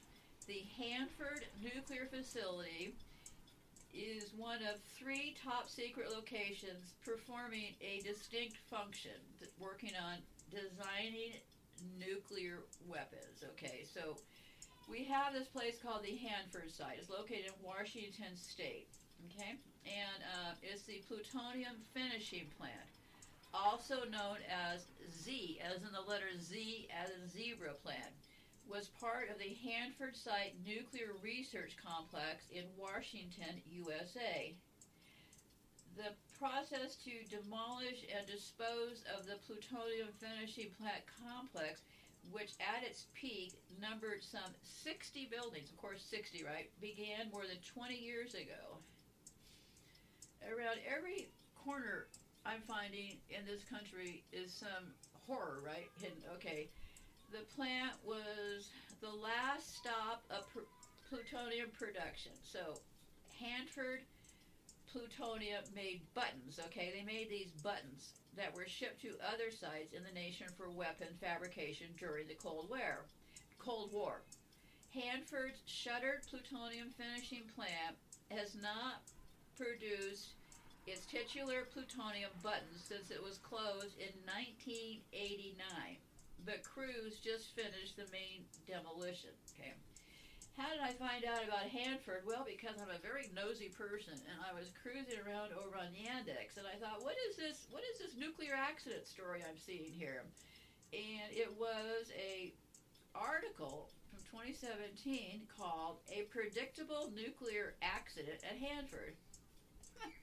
Amazing that, right? I didn't even know Hanford, had no clue what it was, and there we go, a major deal here. Last week's accident at the Hanford Nuclear Reservation should have come as no surprise. On May the 9th, that would be 2017, and we're now in 2023, workers discovered a 20-foot diameter hole where the roof had collapsed on a makeshift nuclear waste site. A tunnel sealed in 1965 encasing old railroad cars and equipment contaminated with radiation through years of plutonium processing. Potential radiation levels were high enough that some of the workers were told to shelter in place while others donned respirators and protective suits as they repaired the hole. The Hanford complex, which dates back to 1943, produced the plutonium for the atomic bomb dropped on Nagasaki. Half the size of Rhode Island, it is often described as the most contaminated place in the United States. Until its last reactor closed in 1987, it churned out plutonium for the roughly 70,000 nuclear weapons the United States built during the Cold War. This historian, Kate Brown, explores the uncanny similarities between Hanford and its Soviet counterpart, Ozersk, O-Z-E-R-S-K. So Hanford has a Soviet counterpart, like I've been saying forever. This is a cut and paste operation. The U.S. had like that worker program under FDR. The Soviets had the Gulag. We have the Hanford. They have this other place. So it is cut and paste. That's O-Z-E-R-S-K. Hanford has been a slow-motion environmental disaster since its opening, constantly excreting radioactive contaminants into the air and water. More dangerous than the tunnels are the giant tanks of liquid nuclear waste, 177 of them containing 56 million gallons of radioactive soup whose composition is only approximately known. The contents of some have to be stirred periodically to prevent the formation of hydrogen bubbles that would cause the tanks to explode. 1 million gallons of this witch's brew have already leaked into the groundwater from tanks that were built to last only 20 years. The U.S. government projects that it will cost more than $107 billion to clean up the site, with remediation finished by 2060. Few knowledgeable people put much credence in that number. It would be nice to say that Hanford is a unique canker on the U.S. nuclear landscape, but it is not. It may be the most contaminated, but is far from alone. At the Rocky Flats facility outside Denver, where workers fashioned Hanford's plutonium into cores or pits for nuclear weapons, there were many major fires in 1957 and 1969, whose each fire sent plutonium-laced plumes of smoke over nearby communities. Enough plutonium dust gathered in the facility's ductwork that some worried about a spontaneous criticality event, that is, an accident and uncontrolled nuclear chain reaction. Eventually, President George H.W. Bush, that was Papa Bush, right, closed Rocky Flats in 1992 after an FBI investigation. And there's this other place that I don't know about, but I'll tell you. It's called Ohio's Fernald, F-E-R-N-A-L-D plant, which processed uranium for the weapons complex. Operators dumped radioactive waste into makeshift pits where it contaminated local groundwater and blew uranium dust particles out of the smokestacks when the filters failed, as they did with some regularity. They sure seem to have a problem with the air in these places, don't they? Similar stories could be told for the nuclear weapons facilities at Savannah River in North Carolina and Oak Ridge in Tennessee, which hushed up critically accidents while contaminating nearby air and water. There are three reasons these Cold War nuclear facilities turned into such environmental catastrophes. First, the Cold War American state, fixated on winning the arms race, put a premium on beating the Soviets at all costs. producing uranium, plutonium, and weapons components was a higher priority than protecting the health of nearby residents or the workers at the plants, a disproportionate number of whom died of cancer. Ironically, since 1945, American nuclear weapons intended to keep the country safe have mainly killed Americans. This is my entire point in all of this. I believe 100% these nuclear places are not there for any purpose but eugenics, okay? So it goes on to say a second factor was state secrecy, and that's why they do these on military bases. This is not genius level stuff, kids, okay? Get a lot of lawyers on your side, get a few military bases, declare it secret, and you got a deal.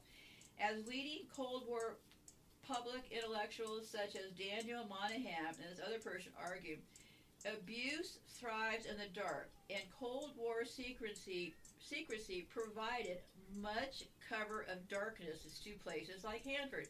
And what I've been saying forever, all these time they closed up these countries like Cuba, all these places.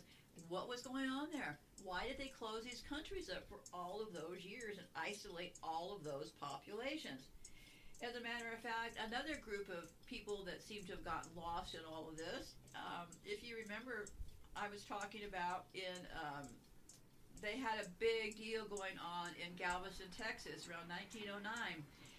It was supposedly the center of everything, Galveston, Texas. Well, giant floods and stuff took that place out.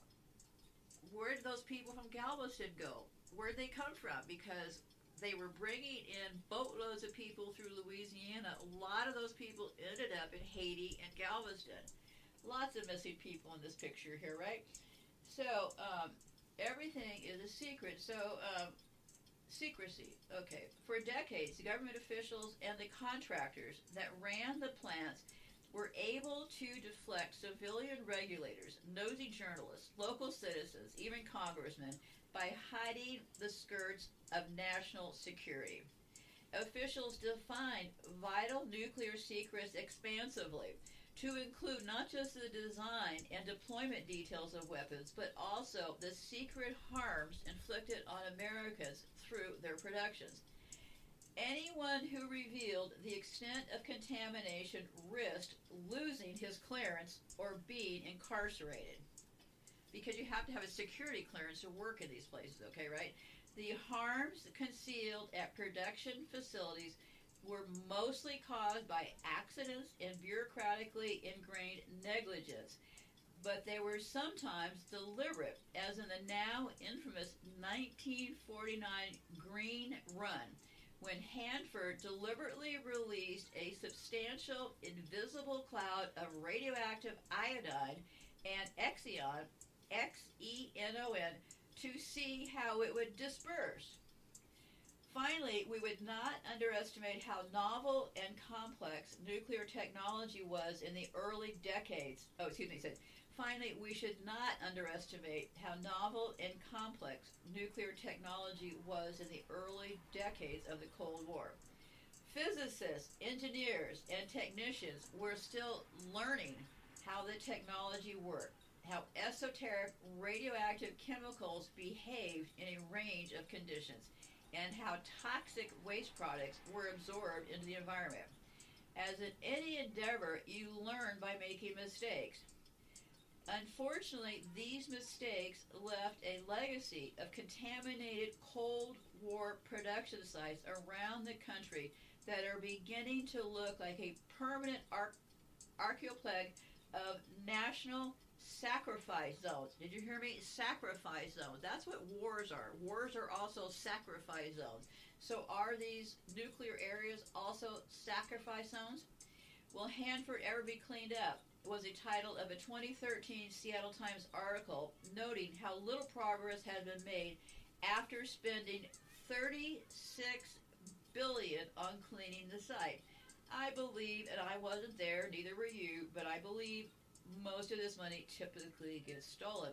If the pathology of the Cold War was secrecy and an atmosphere of emergency, we have the opposite pathology now. Department of Energy websites catalog the containment in great detail. After all, the more containment the site, the more money Congress should provide to clean it.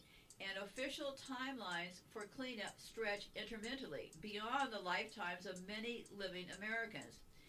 In a perverse way, radioactive contamination has gone from a shameful secret to be concealed to an asset to be milked. The cleanup campaign is becoming like the counterinsurgency campaign in Afghanistan, America's longest war. But they didn't call it a war, right? They called it a conflict, right?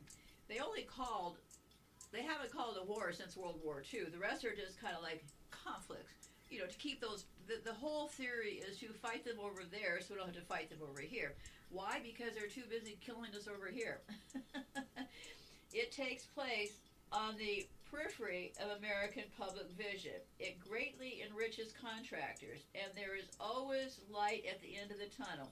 But the only way to get near the light is when the tunnel collapses.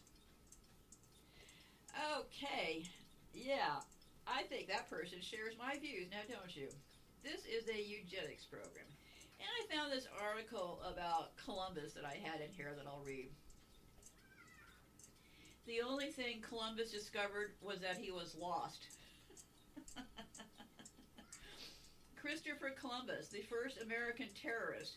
Christopher Columbus never set foot in the United States in the District of Columbia. District of Columbia, okay? Was not named after him. Columbus Day, as we know it in the United States, was invented by the Knights of Columbus, a Catholic fraternal service organization. He was also credited with proving the earth not flat, thereby, through empirical experience, declared over 5,000 years to be false and a multicultural lie. Some of these people think the earth is flat. Don't ask me. I don't know. You know, I don't have the interest or energy to look into it. When he set foot on that sandy beach in the Bahamas, October the 12th, 1492, Columbus discovered that the islands were inhabited by friendly, peaceful people called the Lucayas, Lucayaans. The Lucayans, Tainos, and Arawaks. Writing in his diary, Columbus said they were a handsome, smart, and kind people. He noted that the gentle Arawaks were remarkable for their hospitality. They offered to share with anyone, and when you asked for something, they never said no, he said. The Arawaks had no weapons. Their society had neither criminals, prisons, nor prisoners. They were so kind-hearted that Columbus noted in his diary that on the day the Santa Maria was shipwrecked, the Arawaks labored for hours to save his crew and cargo. The native people were so honest that not one thing was missing. Columbus, I'm sure you're waiting for the punchline, right? Columbus was so impressed with the hard work of these gentle islanders that he immediately seized their land for Spain and enslaved them to work in his brutal gold mines. Within only 2 years, 125,000, half of the population of the original natives on the island, were dead. Shockingly, Columbus supervised the selling of native girls into sexual slavery. Young girls at the age of 9 or 10 were the most desired by his men. In 1500, Columbus casually wrote about it in his log. He said, 100 castellanos are as easily obtained for a woman as for a farm, and it is very general, and there are plenty of dealers who go about looking for girls, those from 9 to 10, who are now in demand. He forced the peaceful natives to work in his gold mines until they died of exhaustion. If an Indian worker did not deliver his full quota of gold dust by Columbus's deadline, soldiers would cut off the man's hands and tie them around his neck to send a message. Slavery was so intolerable for these sweet, gentle island people that at one point 100 of them committed mass suicide. Catholic law forbade the enslavement of Christians, but Columbus solved this problem. He simply refused to baptize the native people. On his second trip to the New World, Columbus brought cannons and attack dogs. If a native resisted slavery, he would cut off a nose or an ear. If the slaves tried to escape, Columbus had them burned alive. Other times he sent attack dogs to hunt them down, and the dogs would tear off the arms and legs of the screaming natives while they were still alive. If the Spaniards ran short of meat to feed the dogs, Arkwalk babies were killed for dog food. And this is what we call Columbus Day. Columbus's acts of cruelty were so unspeakable and so legendary even in his own day. The governor Francisco de Babillo arrested Columbus and his two brothers, slapped them into chains, and shipped them off to Spain to answer for their crimes against the Arwaks. But the king and queen of Spain, their treasury filling up with gold, pardoned Columbus and let him go free. The sinners... Okay, wait a minute. Yeah, okay, the sinners... This leads into the story about Columbus, okay?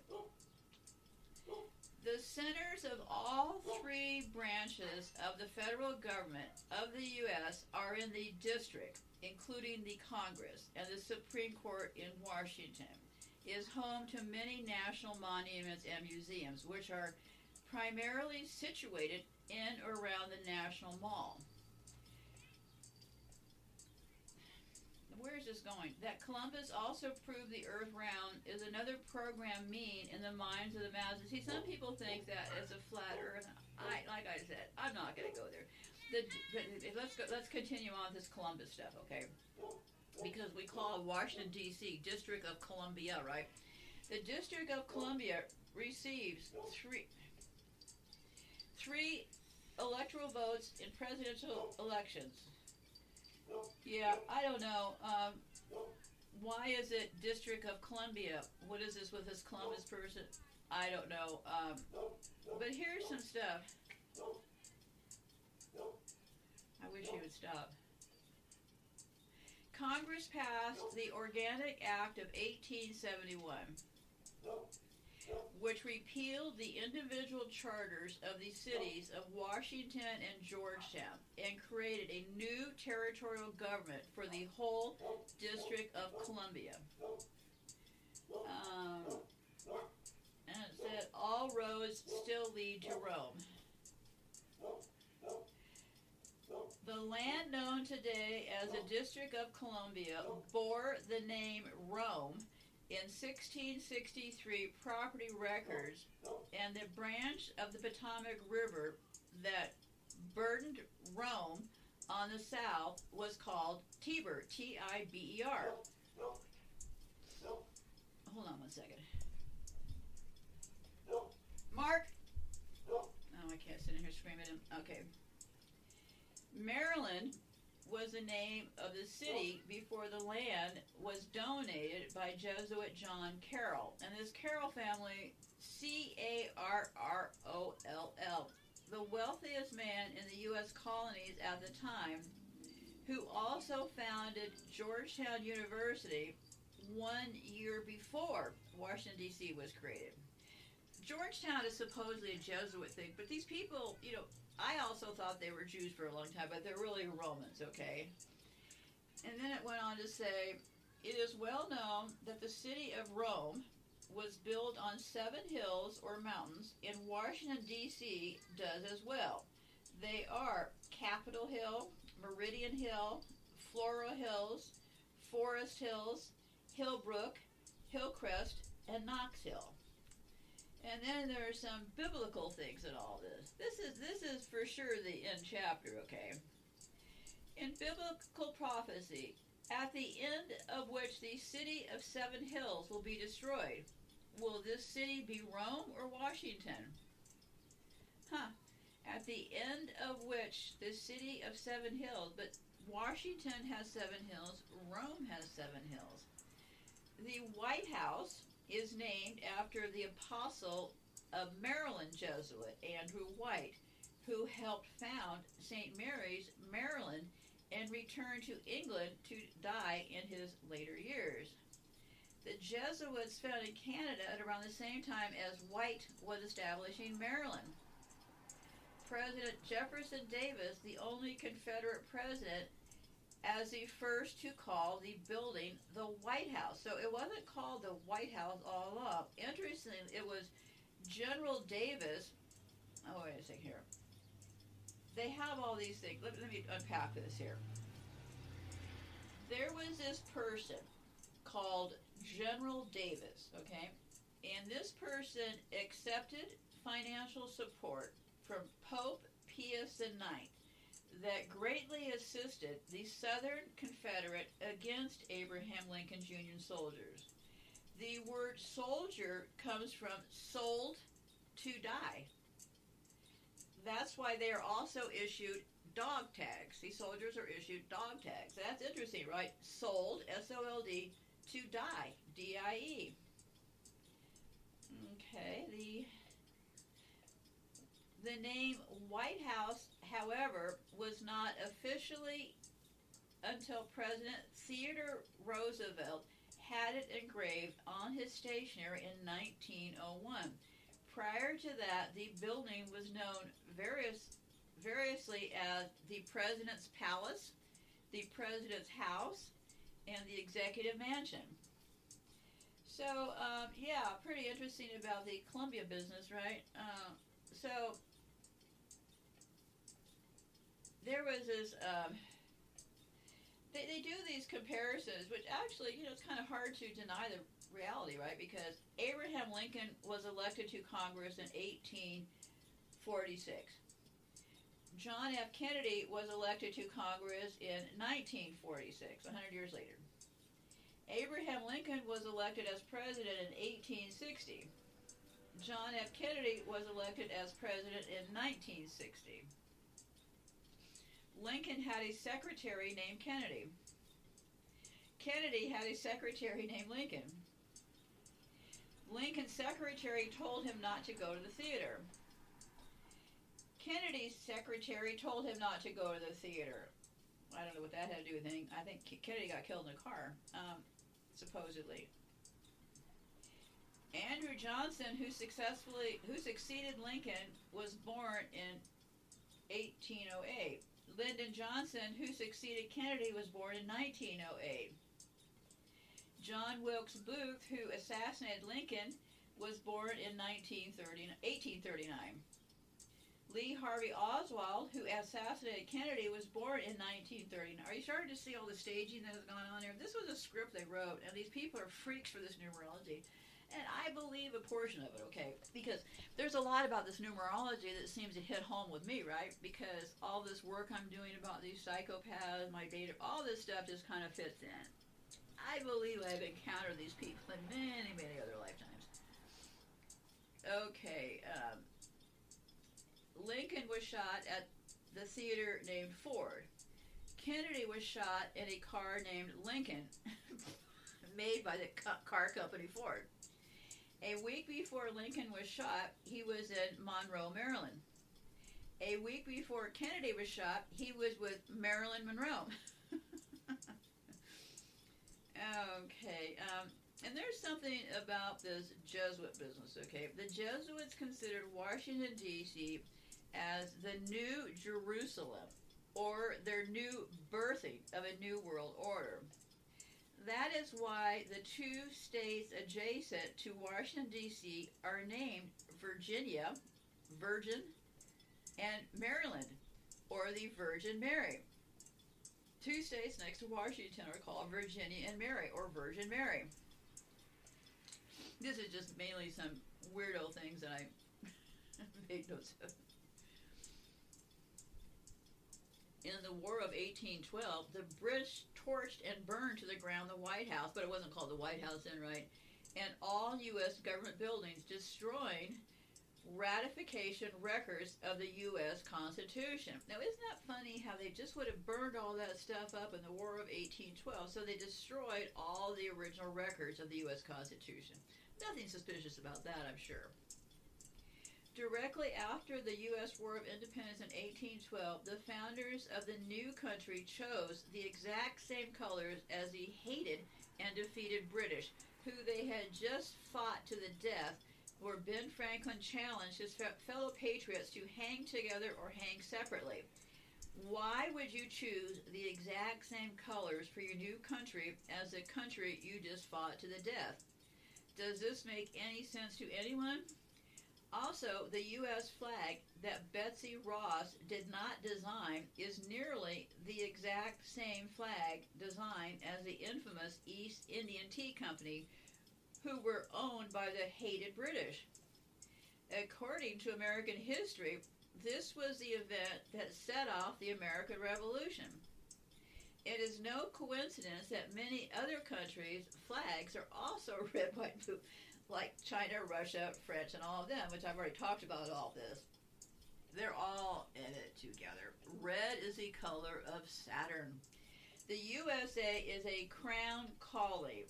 A careful study of signed treaties and charters between British and U.S. exposes a well-kept secret that the U.S. has always been and remains a British crown colony. King James I is not just famous for translating the Bible into the King James Version. And I've also talked about this King James Version, the only Bible that they're profiting off of, okay? So this King James translated this Bible they call the King James Version, but also for signing the first Charter of Virginia in 1606, which granted Americans, British forefathers, license to settle and colonize America. The charter also guaranteed future kings, queens of England would have sovereign authority over all citizens and colonized land in America, stolen from Native Americans via genocidal methods, and its farming industry infrastructure was developed by Africans stolen from their homeland. Well, they're going a little far on this deal, because I've already talked about the stolen Africans. Probably only about 8% ended up here. A lot of them may have been unregistered, ended up in Haiti, and a lot of them ended up in Cuba. After America declared independence from Great Britain, the Treaty of 1783 was signed. The treaty identifies the King of England as Prince of the U.S. and completely contradicts the premise that America won the War of Independence. Though King George III gave up most of his claims over American colonies, he kept his right to continue receiving payments for his business ventures of colonizing America. If America had really won the War of Independence, they would never have agreed to pay debts and reparations to King of England, nor chosen the exact same colors as they had for Great Britain. America's blood-soaked War of Independence against British bankrupted America, turning its citizens into permanent debt slaves of the king. This occurred once again after World War I, when the U.S. declared bankruptcy and birth certificates were issued as collateral to the banksters, which is still in effect today. This is why debt is the key to control of all, and the more debt it rang up, the more enslaved we all are. This explains how we became debt slaves, okay? The founding of Washington, D.C. Few Americans even know the date or circumstances for founding the federal government in Washington, D.C., where the U.S. President, Congress, and the supreme law of the land rule. Washington, D.C. was created with the Organic Act of 1871. This is when Congress created the USA Corporation. We're a corporation, never was a democracy. But you see that everybody chants these things, which are actually not real. Okay, this along with the passage of the 14th Amendment, which did not free the African Americans as advertised, but made all of us second-class U.S. citizens under corporate rule and charter. On June the 20th, 1874, the President, with advice of Senate, abolished and replaced the 1871 government with a commission consisting of 3 persons. It's okay, baby. My boy's back here trying to breathe. A subsequent act approved later, June the 11th, 1878, was enacted stating that the District of Columbia should remain and continue a municipal corporation as provided in this statute. The Act of June the 11th, 1878, a permanent form of government for the district was established. It provided, and that the commissioners therein provided for should be deemed and taken as officers of such corporations. Our currency and court systems are still based on Roman Latin law. One needs a Latin dictionary to decipher English law, yet few even know what the word Latin even means or where the word is derived. Our money, or one-eye system of exchange, is all based on Roman Catholic laws created with the First Sistine Q Trust by Pope Boniface in 1306. This is where he and the Vatican Congress declare the Pope to be the trustee of all Jesus Christ holdings on earth, including the reaping of all lands and souls. These trusts are still in place in our Western legal system today. BAR, bar, as in bar attorney, which most U.S. attorneys belong to, stands for British Accredited Registry, bar. They all belong to a bar. A corporation domiciled in the City of London, England. U.S. courts are for-profit corporations and attorneys and beholders to the courts, or they cannot practice. When I went through that lawsuit with Intel, I gotta tell you, it was the weirdest thing, and I just couldn't figure out. I didn't realize I was fighting against the mob, right? But I had to go through several attorneys. They all acted like I was the guilty party, which I felt the whole thing was very, very strange. But anyway, and I never felt like the attorneys were representing me, was the overall feeling. That wasn't just a feeling, that was a fact, okay? But I did prevail. Don't get me wrong. I fought the big dogs and I won, but it wasn't about the money because I didn't make money on it. But that's one part I signed that I wouldn't disclose. But let me tell you, it was peanuts. But I got them to stop using my work and stealing from me, so that's all I wanted. So, okay. Therefore, U.S. attorneys who are bar members are registered to the Crown of England, whose corporate papers are registered away from any country law in Puerto Rico. Civil law is based on the law of the seas or maritime law, so to keep humans undergrounded and not under the law of the land. This is why in court we go into court on our citizenship, partnership, relationship, ownership, membership, leadership, friendship, etc. Ship. It's a thing with ships. As a matter of fact, the federal courthouse in Florida is actually, I think it's in Miami, is actually designed like a naval ship, okay? Therefore, in court, you will see the American flag with yellow fringes and a tassel, and why we have bailiffs and enter the court through a gate called a docket. Our monetary system is also derived from the Romans and the maritime law of the sea that the Romans have controlled since the days of Alexandria and Cleopatra. That is why we put our money in a riverbank with our currency, see it's spelled currency, C-U-R-R-E-N-T-C, S-E-A, currency, holding our deposit slips, boat slips, right? While we account for our money, a piece of paper with ink on it, in liquid and frozen assets. It is not a coincidence that the Vatican Roman Catholic Church is also known as the Holy See. Holy See, right? But they spell it S-E-E. With great help from our willful ignorances, they have created a legal fictitious person in a contractual obligation to corpse orations, meaning that we were all considered dead human resources or chattels, cattle, in the eyes of the law. So we are considered corpse orations is what they call it, right? Your birth certificate was created in 1927, and only the mother's surname is used on the document if you were born in a hospital. The hospital is paid by the U.S. government to register your baby at birth. Regis means crown and stir means to enroll.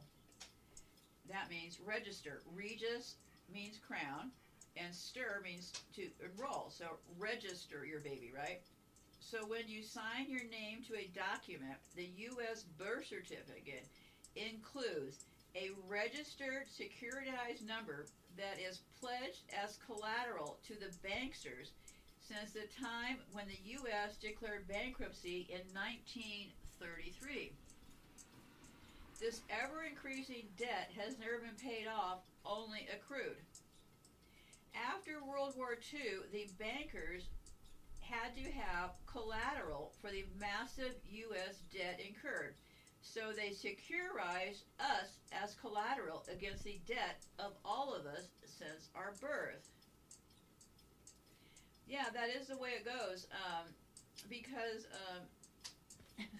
well, they've got us, okay? They got us in a big corner. And if you don't want to know what's going on, then just keep those eyes closed, right? I would have to say that they got us through our birth certificates and all these words. So head on out, take a look for yourself. It's a pretty big world out there, and this is actually some pretty interesting stuff to take a look at, if you ask me, because we have been enslaved and nobody seems to know it. And now we're being murdered and nobody else seems to know it, right? Kind of a concluding thing. They have pretty much trained everybody against people like myself to think that anything that we utter out of our mouths has to be completely crazy, because why would the U.S. government go out to murder its own citizens? Well, why did the U.S. government captivate us here and declare us slaves? Why are we part of this debt system? They created a complicated system that we felt was likely too complicated to look at. But I got to tell you, if you just open those eyes, whenever I start one of these little things, I always say, oh my God, this is just, I didn't go to science school. How am I going to figure this out? Well, you do figure it out, right? If you want to figure it out, you put that one foot in front of that other foot, and you just keep moving. So I don't know what to tell you at this point. I think I'm going to be closing off this show now because I can't imagine I have anything else to say, at least for not right now. I never know when I'm going to, being propped up by a team, so I never really know. It's an invisible team, so I don't really know what I'm going to be talking about next, but what we're going to be doing next is, oh, wait a minute. I was going to play one of these clips before I play the next clip. Let me get up here. Luckily, I have my one foot in front of the other philosophy, because I got to tell you, navigating all this and having my brain zapped with radiation, it can be kind of complicated some days. But I'm thankful to have this to look into, because it wouldn't be very good to be this sick and not have a project to work on. So let me take a look here. I have a really good clip I want to play you. There's two clips that are just extraordinary as far as this rocky flat stuff, okay? One clip that I'll play you now is about the this person went through and figured out that the safety evidence. And then the next clip, which we'll play afterwards, is that whistleblower, James Stone, that character,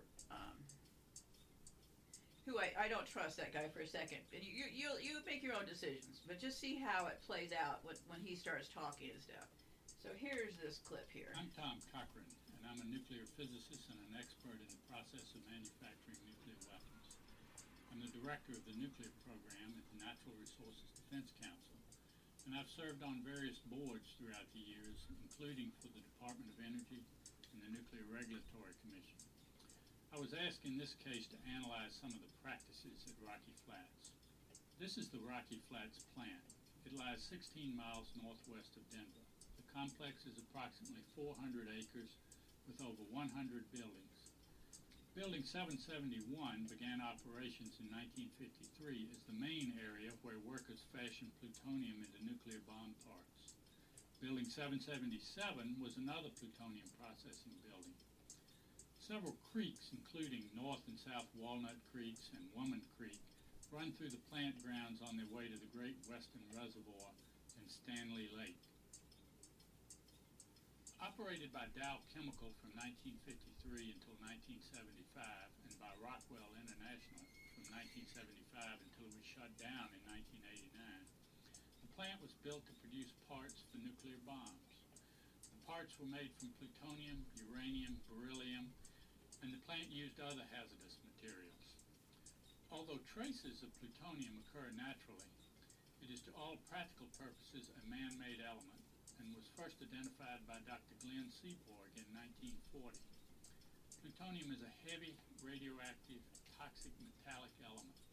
Most plutonium is so-called plutonium-239, which is one of two primary ingredients in nuclear weapons. Plutonium was not the only dangerous material handled at the plant. Rocky Flats used other radioactive and non-radioactive materials, for example, substances known as volatile organic compounds.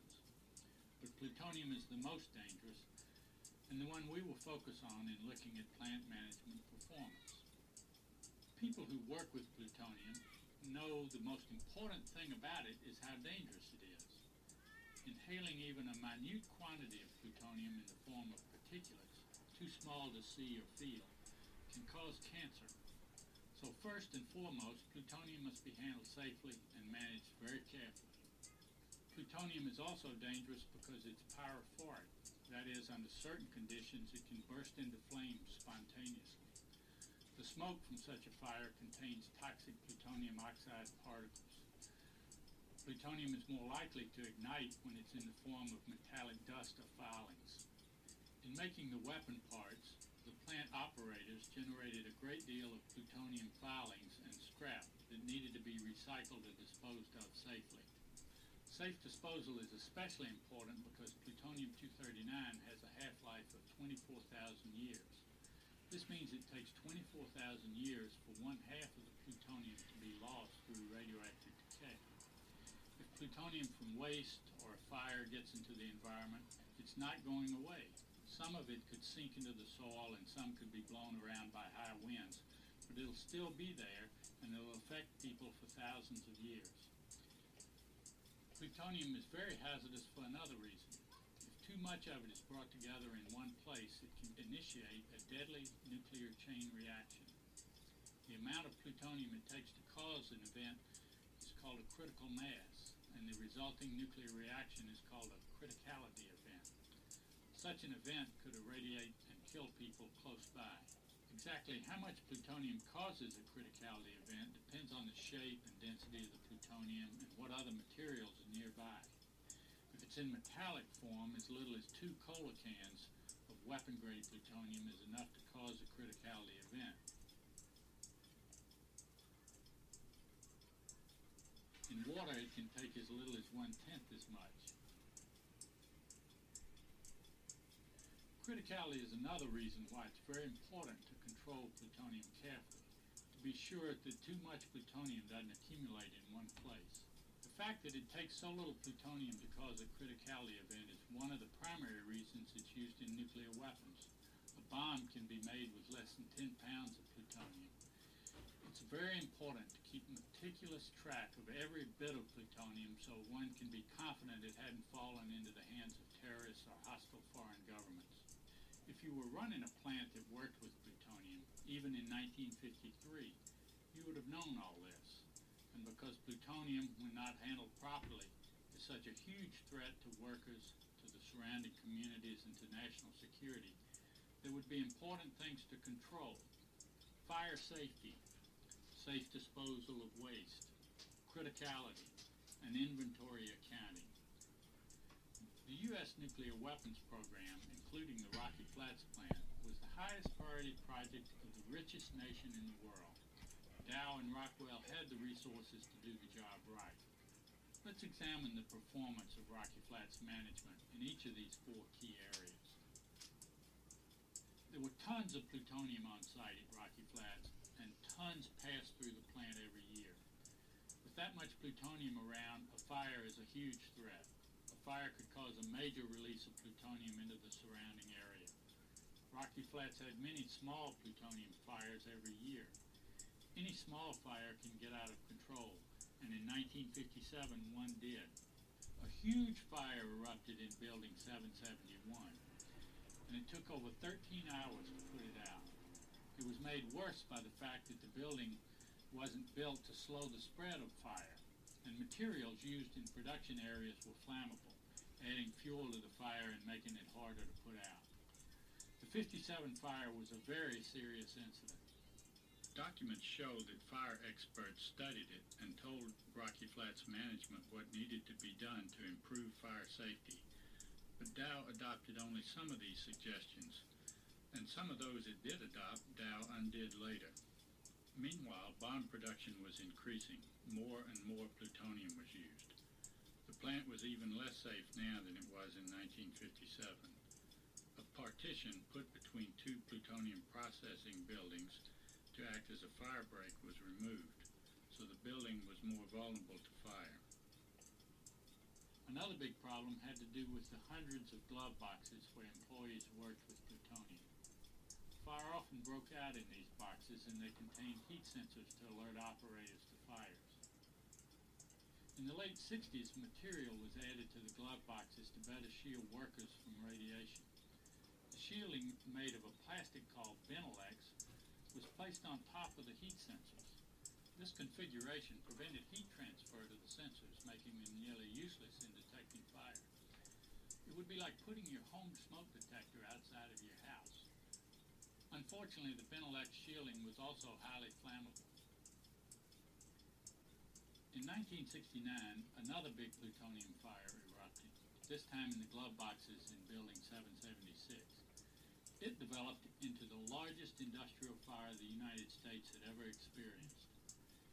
Even though many fires previously had broken out in Building 776, only one person was on duty in this building at the time of the fire.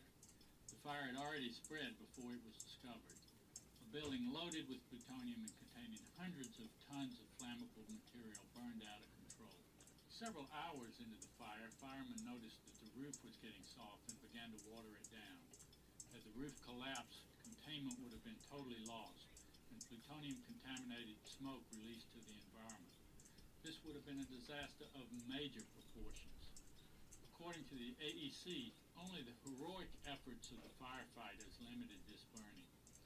In hearings before Congress, a senior AEC official reported that had the fire been a little bit bigger, hundreds of square miles would have been contaminated, and the cleanup costs would have been astronomical. I'm going to close this off right here and pick it up on the other side when there's not all this noise going on. Keep trying. Keep putting that one foot in front of the other foot. Okay, I'll be back on the other side when the noise is under control. Oh, wait a second. I'd probably be good if I stopped. Okay, let me pick this up. What I'm going to be doing is I want to read a clarifying act about this Federal Reserve Act, okay? Just so that it's clear, and I would hope that you would go and verify all of this information. Yes, we are enemies of the state. Yes, we are owned by the state. So, that's why they always show us that debt clock, and they show all the dollars that are being put on the back of the U.S. workers. Kind of crazy, huh? Okay, and then I will be playing the rest of this clip and closing this show. In case you're wondering, I have to pay the young person who uploads for me per file. I'm old, I'm poor, I'm dying, and I'm broke. So this is the best way I can share with where I am. So I think I have it all here, so we'll just keep moving one foot in front of the other foot. Okay, because the Federal Reserve is not federal, okay? The Federal Reserve Act was designed and written by a German national who was repatriated into the United States in 1903 through Ellis Island of New York. His name was Paul Warburg, W-A-R-B-U-R-G, and who was a carbon copy of Alexander Hamilton. Mr. Warburg was a Sabbatean German Jewish banker and CFO of the Rothschild banking empire. Mr. Warburg's assignment was to craft a piece of legislation designed to control the finances of the United States corporation from Europe. The Federal Reserve Act is approximately 1,500 pages and places the currency and finance for the United States corporation under a private corporation called the Federal Reserve. The Federal Reserve is owned lock, stock, and barrel by the banking empire, the people of the corporate government of the United States. Is all of this true? Well, it certainly appears to be true to me. Now, is it the Rothschilds? I don't really know. Just insert City of London into this whole thing, because I've shown you before, it's Washington, D.C. for the war machine, Vatican for the scientists and all the religion and stuff, and then we have City of London where all the money gets financed. And one shady deal I want to point out with the high-tech people, the Silicon Valley people, in the 20s, they had these stocks into different classes, okay? So you could get some stocks that might have voting shares for that company, okay? Well, that ran into trouble in the 20s, this voting shares versus non-voting shares, because essentially it was a trick, okay? And why was it a trick? Well, because this is all a trick, right? So what happened was the Silicon Valley people started the NASDAQ, okay? That primarily has the tech people stocks listed there. Well, several of these stocks, like for Google, but not all of them are under this old method, but several of them, like Google, what it means is this: it's a very sneaky way to control things. For example, and I'm just talking in abstract, let's say one of the Google founders owns 7% of Google, right?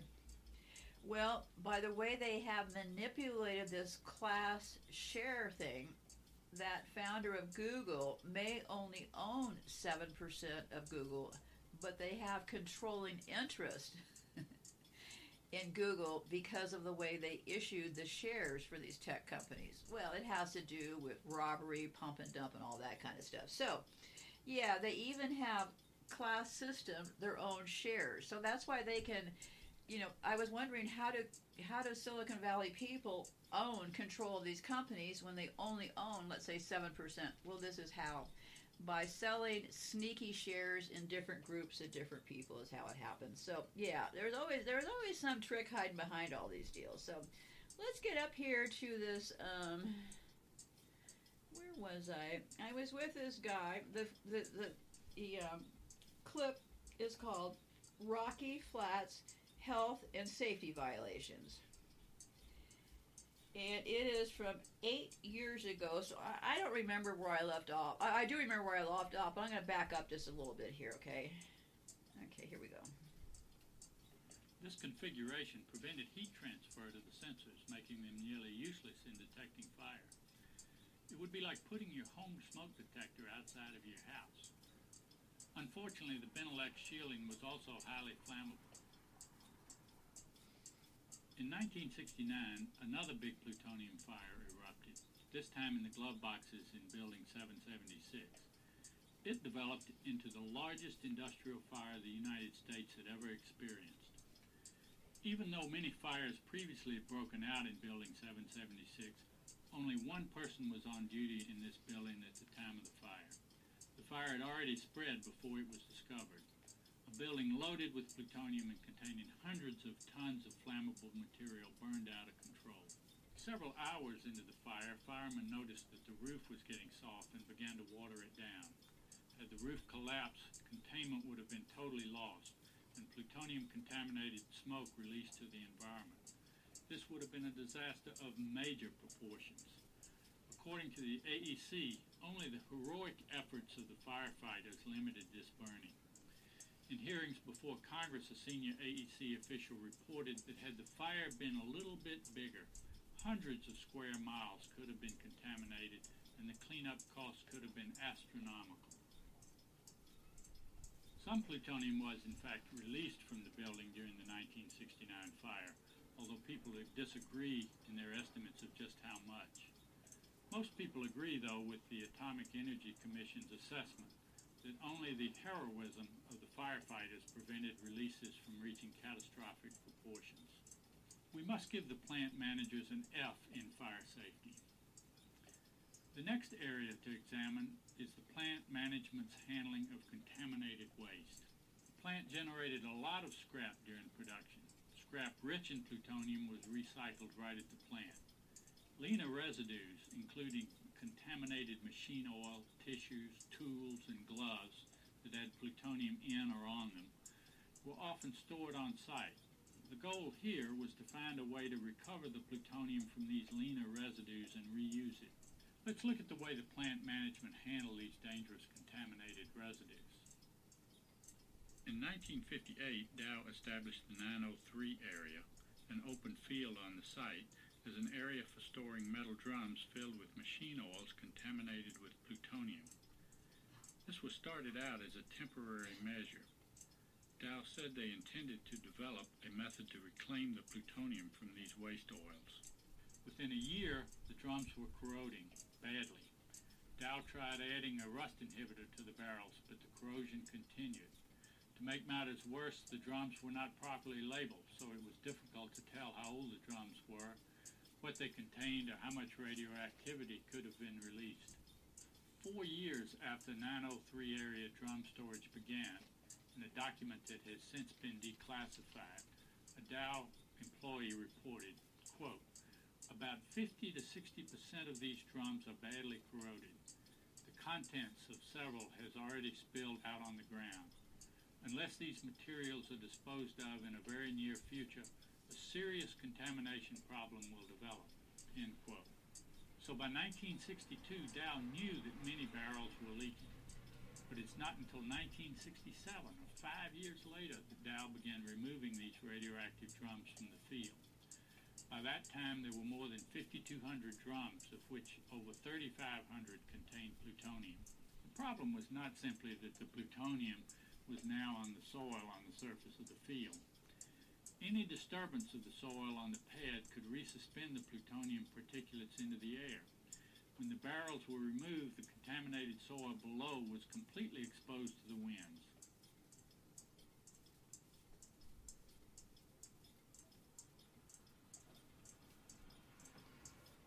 The high winds that are typical of this area could and did blow these particulates far off site.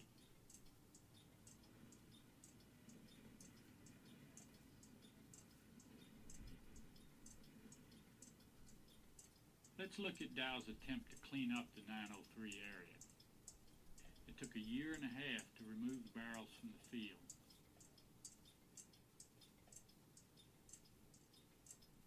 They just put them out in a field, just set them there. He's just going through the calendar. Then the field sat exposed to the elements for 2 months. Next, Dow burned contaminated vegetation from the area. Again, the field sat bare and exposed for 3 more months. In November of 1968, Dow brought in heavy equipment and graded the area. As you'd expect, this kicked up a lot of radioactive dust. The lot was then allowed to sit exposed for 9 more months, when fill and then asphalt were finally applied. Dow's cleanup took nearly 3 years. Air samples show significant contamination at the time that the work was done on the 903 area.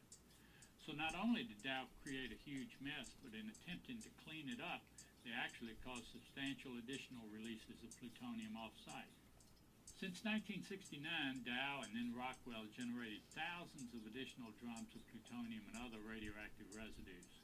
These drums have been stored throughout many buildings at the plant site, and most remain on site today. These residues are a catastrophe waiting to happen. Besides residues which contain plutonium and which were thought to be recoverable, the plant generated waste, often contaminated with toxic substances that had to be disposed of. In 1985, it was estimated that Rocky Flats generated an average of almost 32 million pounds of these mixed waste every year. A 1986 agreement between the Department of Energy, the EPA, and the Colorado Department of Health required Rockwell to close solar evaporating ponds that were leaking into the groundwater. These ponds had been used to evaporate water from waste liquids, and there was contaminated sludge on the bottom of the ponds. To dispose of the sludge, Rockwell decided to mix it with concrete to make a hard material they called pondcrete. They would ship the blocks to Nevada for disposal, but Rockwell never defined the process for making pondcrete. There wasn't even a formula that called for a certain amount of cement. The operators making the pondcrete just guessed at the amount. As a result, many of the blocks were not hard like concrete. They turned out to be soft like putty.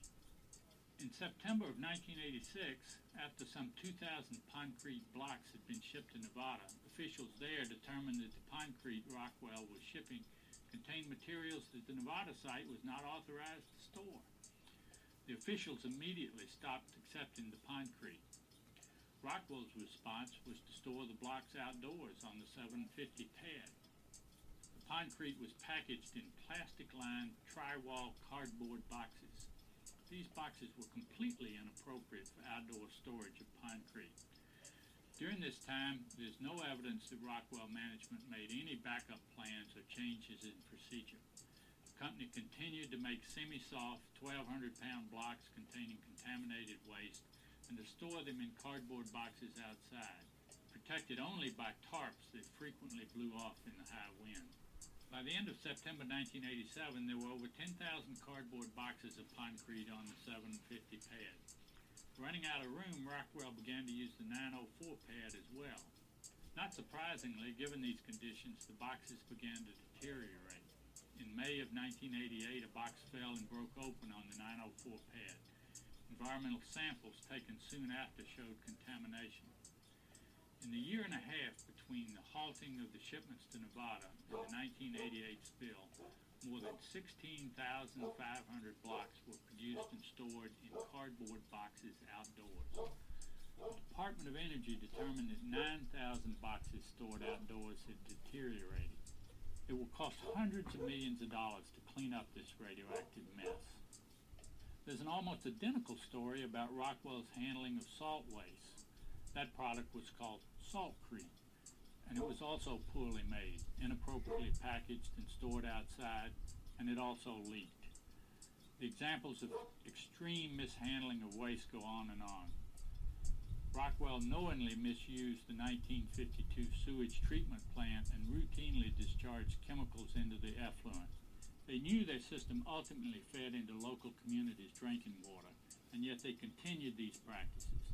Later, Rockwell pleaded guilty to criminal violation of federal environmental laws in each of the pondcrete, saltcrete, and sewage treatment matters.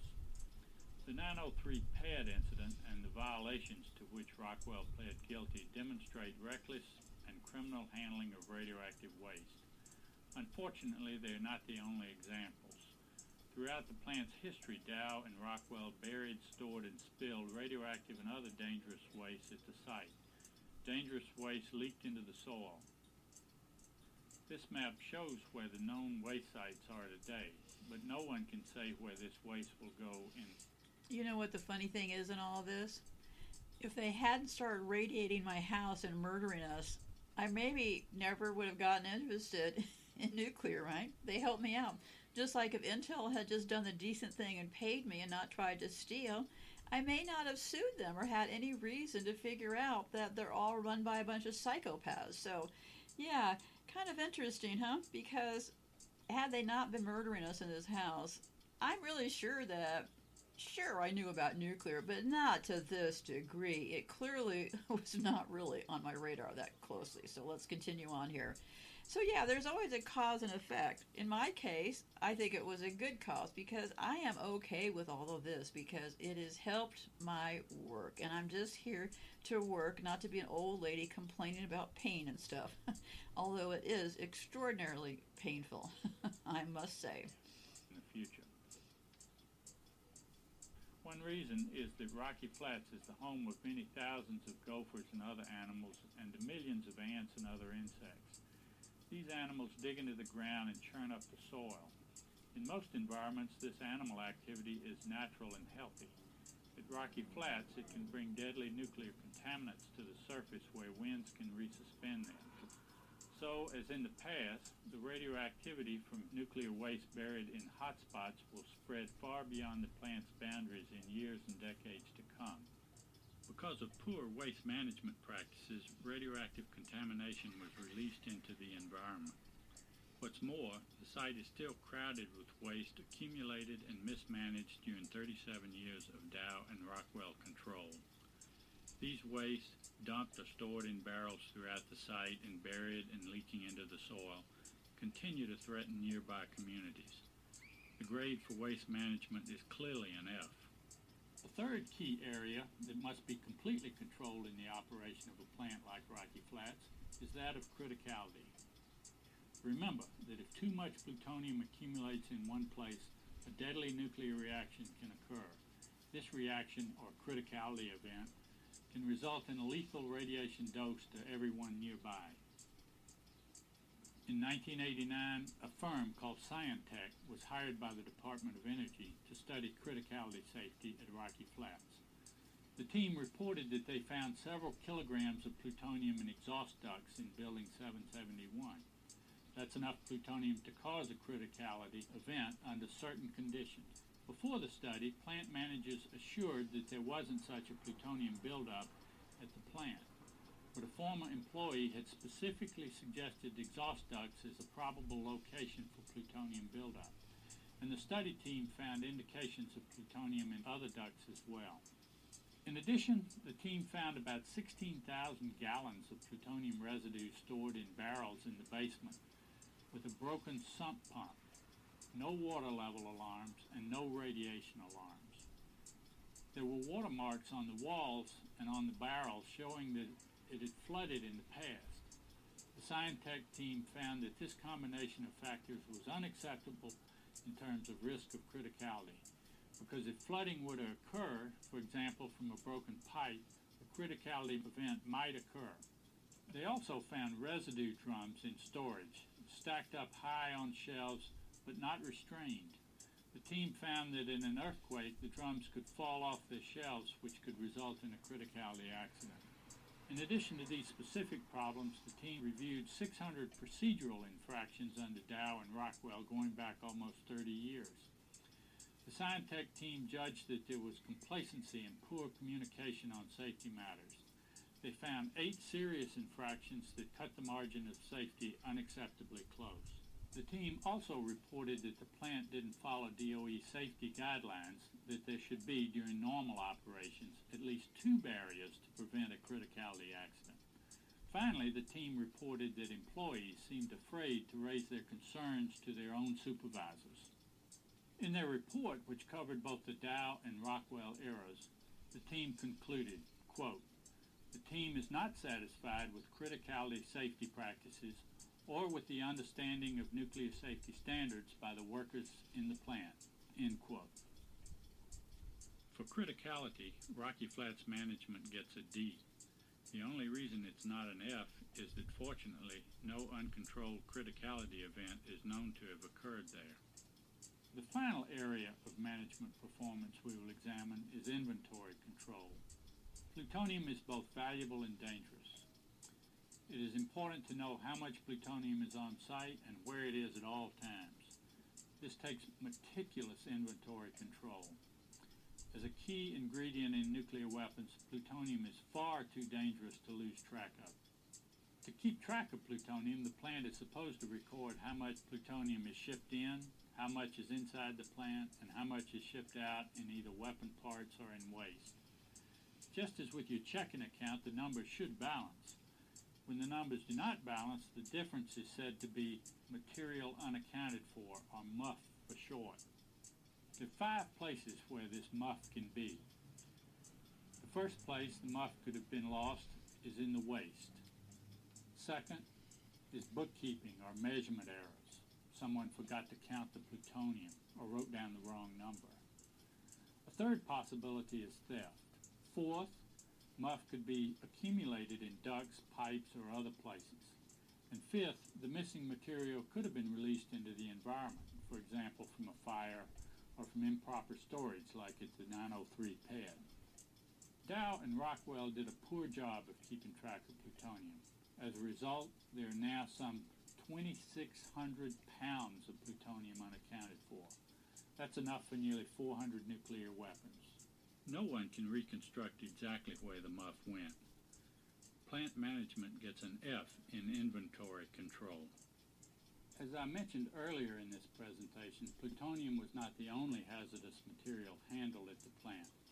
As indicated in this document, there were thousands of chemicals used at the Rocky Flats plant, many in substantial quantities. Some of these materials pose potential hazard to workers and to the environment if not handled with caution. One class of such chemicals is called volatile organic compounds, or VOCs. These chemicals are not radioactive but are still very toxic. Some are poisonous and some cause cancer. Huge quantities of VOCs were used at Rocky Flats to clean equipment. Plant management did not control emissions or disposal, and most of 2 to 7 million gallons of VOCs used each year ended up in the environment. In the nearly 40 years of Rocky Flats operations, plant management failed time and time again in the way they handle these dangerous substances. Their failure has led to the release of plutonium and other radioactive dangerous substances into the environment outside of the plant boundaries.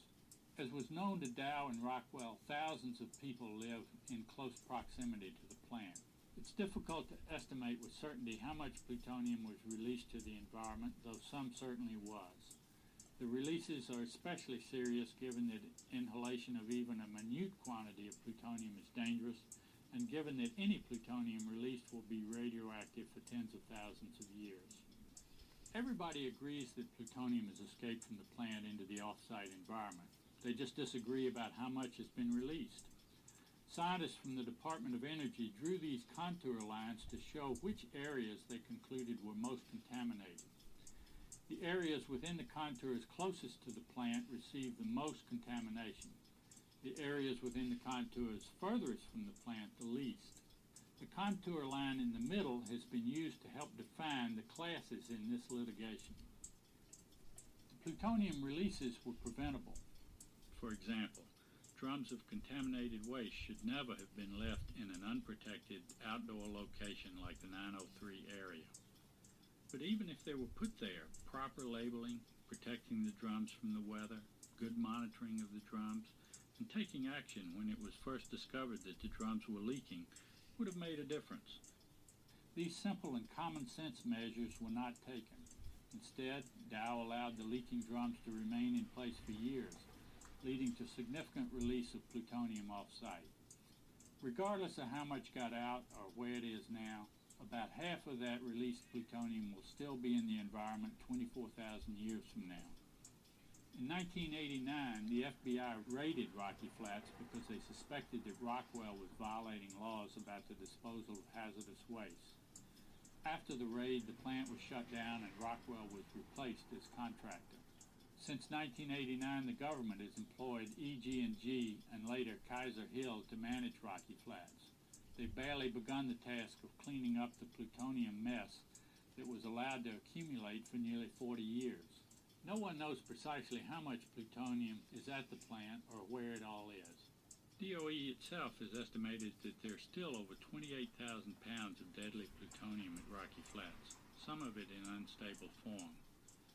As we saw with the 903 pad, the cleanup itself could trigger additional substantial releases. An earthquake could cause a fire and a catastrophic release. Another fire could cause additional releases of plutonium into the nearby neighborhoods. A serious fire could cause a catastrophic release and contaminate hundreds of square miles with astronomical cleanup costs. This threat, unfortunately, will be with us for a long time. This is the legacy of decades of negligence and mismanagement at Rocky Flats. Okay, that clip is Rocky Flats Health and Safety Violations, the must-watch episode, and it's from 8 years ago. Why aren't I just the bundle of good news here today, right? Well, okay, that was the evidence of Rocky Flats. Now, it's pretty quiet around here, so I am going to attempt to play the clip that is from the Whistleblower. It is a wonderful piece. It is somebody did a compilation of the local news with this James Stone character talking. Okay. Whoops, sorry. Oh, jeez. Okay. Anyway, James Stone is his name. Suspicious-looking character, has a very distinct cleft chin. You know, I've been on those cleft chins for a long time now. Yeah, the cleft chin comes from when women are given hormones in vitro. No, excuse me, when babies are given hormones in vitro to flip them, they will get a cleft chin. Now, did this guy get flipped as a child? I don't really know, but he's suspicious, okay? Huge cleft chin always gets my attention. So anyway, so the whistleblower, his name is James Stone. Another kind of suspect thing, his name is Stone. I love that name, right? Like Black Stone, Black Rock. Okay, the title of the clip is Rocky Flats Whistleblower, James Stone. And I found, it's almost an hour, but I found it marvelous the way that they fed him the lines and told this story. So let's take a look. May report to me a fact that is now proven. It indicates that that plant is dangerous. I want it shut down. That's the governor. That is an angry Governor Romer responding today to government allegations that the Rocky Flats plant has been concealing illegal dumping and contamination. Those allegations were contained in an affidavit that the FBI made public today. The affidavit documents what the FBI suspects were lies and criminal collusion by Rockwell International and the Department of Energy. It is the first glimpse at... For those of you that like to complain about my audio, this audio is bad, so... I'm already down to, like, I have a 3.9 star rating on, maybe I'll get down to 3 before I die. Okay, here we go. Evidence that may lead to criminal charges for endangering the health of people in the Denver metropolitan area. Von Roche has the story. To date, the investigation shows that Building 771, an outdated waste incinerator, was used without a proper government permit to dispose of radioactive and other hazardous waste. A criminal act if proven in court, one that may have spewed cancer-causing toxins into the air. Planes with infrared sensors overflew the building in December, finding it in operation, even though Rockwell said it was closed down for safety reasons. Such false statements are also possible criminal violations. A new incinerator, Building 776, was to dispose of the waste, but has never been operational. Investigation also shows that hazardous waste was regularly dumped into both Walnut and Woman Creeks, streams that feed into Great Western Reservoir and Stanley Lake. Drinking water supplies for Broomfield, Westminster, North Glen, and Thornton. The affidavit does not specify which chemicals were dumped into the streams, but all Rocky Flats chemicals subject to regulation, radioactive or otherwise, are potentially cancer-causing, a danger to public health. The FBI is also investigating how it is that the Department of Energy could award Rockwell an $8.6 million bonus for, quote, excellent management of Rocky Flats, when at least 3 of its own previous reports said some of the waste facilities were patently illegal and leading to radioactive contamination of air and water. The affidavit also presents evidence that Rockwell lied about the actual amount of non-radioactive waste generated at the site. One application for an operating permit said it generated 13,000 tons. The Environmental Protection Agency verified that the plant generated twice that amount. In fact, Rockwell could not say where or how more than 7,000 tons of the toxic waste was disposed. Without proper permits and by all the alleged violations, the FBI affidavit concludes that Rockwell and the DOE, in essence, operated an illegal waste treatment, storage, and disposal facility since 1981. Von Roche, KMGH 7 News. Now, if all this wasn't enough, the General Accounting Office, the investigative arm of Congress, is now looking closely at Rocky Flats. Specifically, the GOA is looking into bonuses paid to Rockwell by the government for good performance. Since 1981, Rockwell has apparently earned more than $41 million in bonuses. The GOA is also looking at bonus programs at other weapons plants. Well, for 6 years, Rocky Flats had an in-house whistleblower, an engineer who was assigned to find problems, report them, and offer solutions. James Stone no longer works at Rocky Flats. He was laid off. Dave Mitchell is with Mr. Stone right now to talk about what he saw inside the plant over those years. David? The man you were about to meet is the man who blew the whistle, James Stone. Worked for the plant from 80 till 86, and you were fired. Am I correct, sir? I believe I was fired, yes, that's right. Why? I think they got tired of hearing my reports of their incompetence and waste and safety hazards and whatnot that they chose to cover up. In a report earlier, you heard Governor Romer say, if this place is dangerous, it should be shut down. Let me ask you, in the 6 years that you were here, did you see things that were dangerous to the workers and the people who live around Rocky Flats? Rocky Flats in its present condition and over the last decade has been extremely dangerous, not only to the workers of the plant, but to the whole metropolitan area. And I'm delighted that the FBI and the EPA and Borough Watkins have decided to do something about it. It's long overdue. Why did you go to the FBI, sir? Well, I'm an engineer. I've wanted to be an engineer since I was 15 years old when I first entered high school. I'm proud of my work, as most people are in whatever they do. I saw no reason for the incompetence and safety hazards to exist. It just didn't make any sense. And the only thing that made any sense at all is the people here were afraid to lose face, for fear they would lose a little bit of those bonuses that they got due to that nutty contract that the DOE has with their contractors.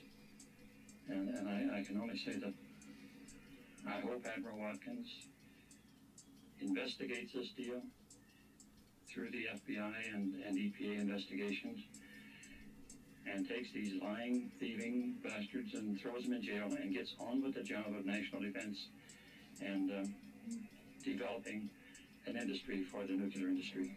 Let me ask you a question. When you were here as a quality assurance engineer, a troubleshooter, a safety engineer, did conditions exist that could lead to an accidental nuclear explosion, a chain reaction? Yes, and those conditions still exist here. There's material stored here.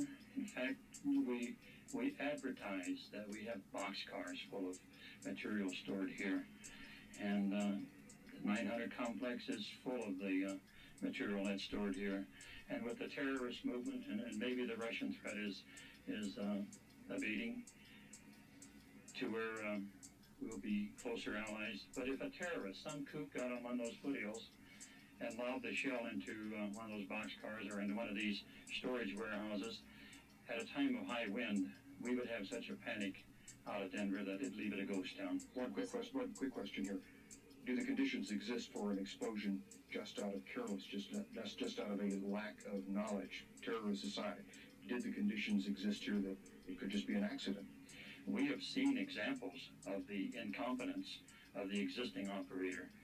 It boggles the mind to hear the testimony that they gave to the various commissions that would listen to them once a month in Arvada and Westminster and so on, the monitoring committees. The stupidity, it just caused everybody to make a mockery of this institution. Mr. Stone, I have a question. Yes, Mr. Stone, thank you for joining us.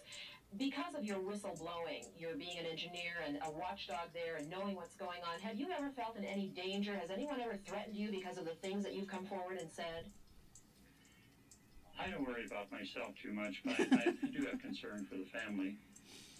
And I think it's unfortunate, but I think they realized long ago they're stuck with me, and God's not going to let them do anything. How would you answer the critics who say you were laid off? This is all just sour grapes.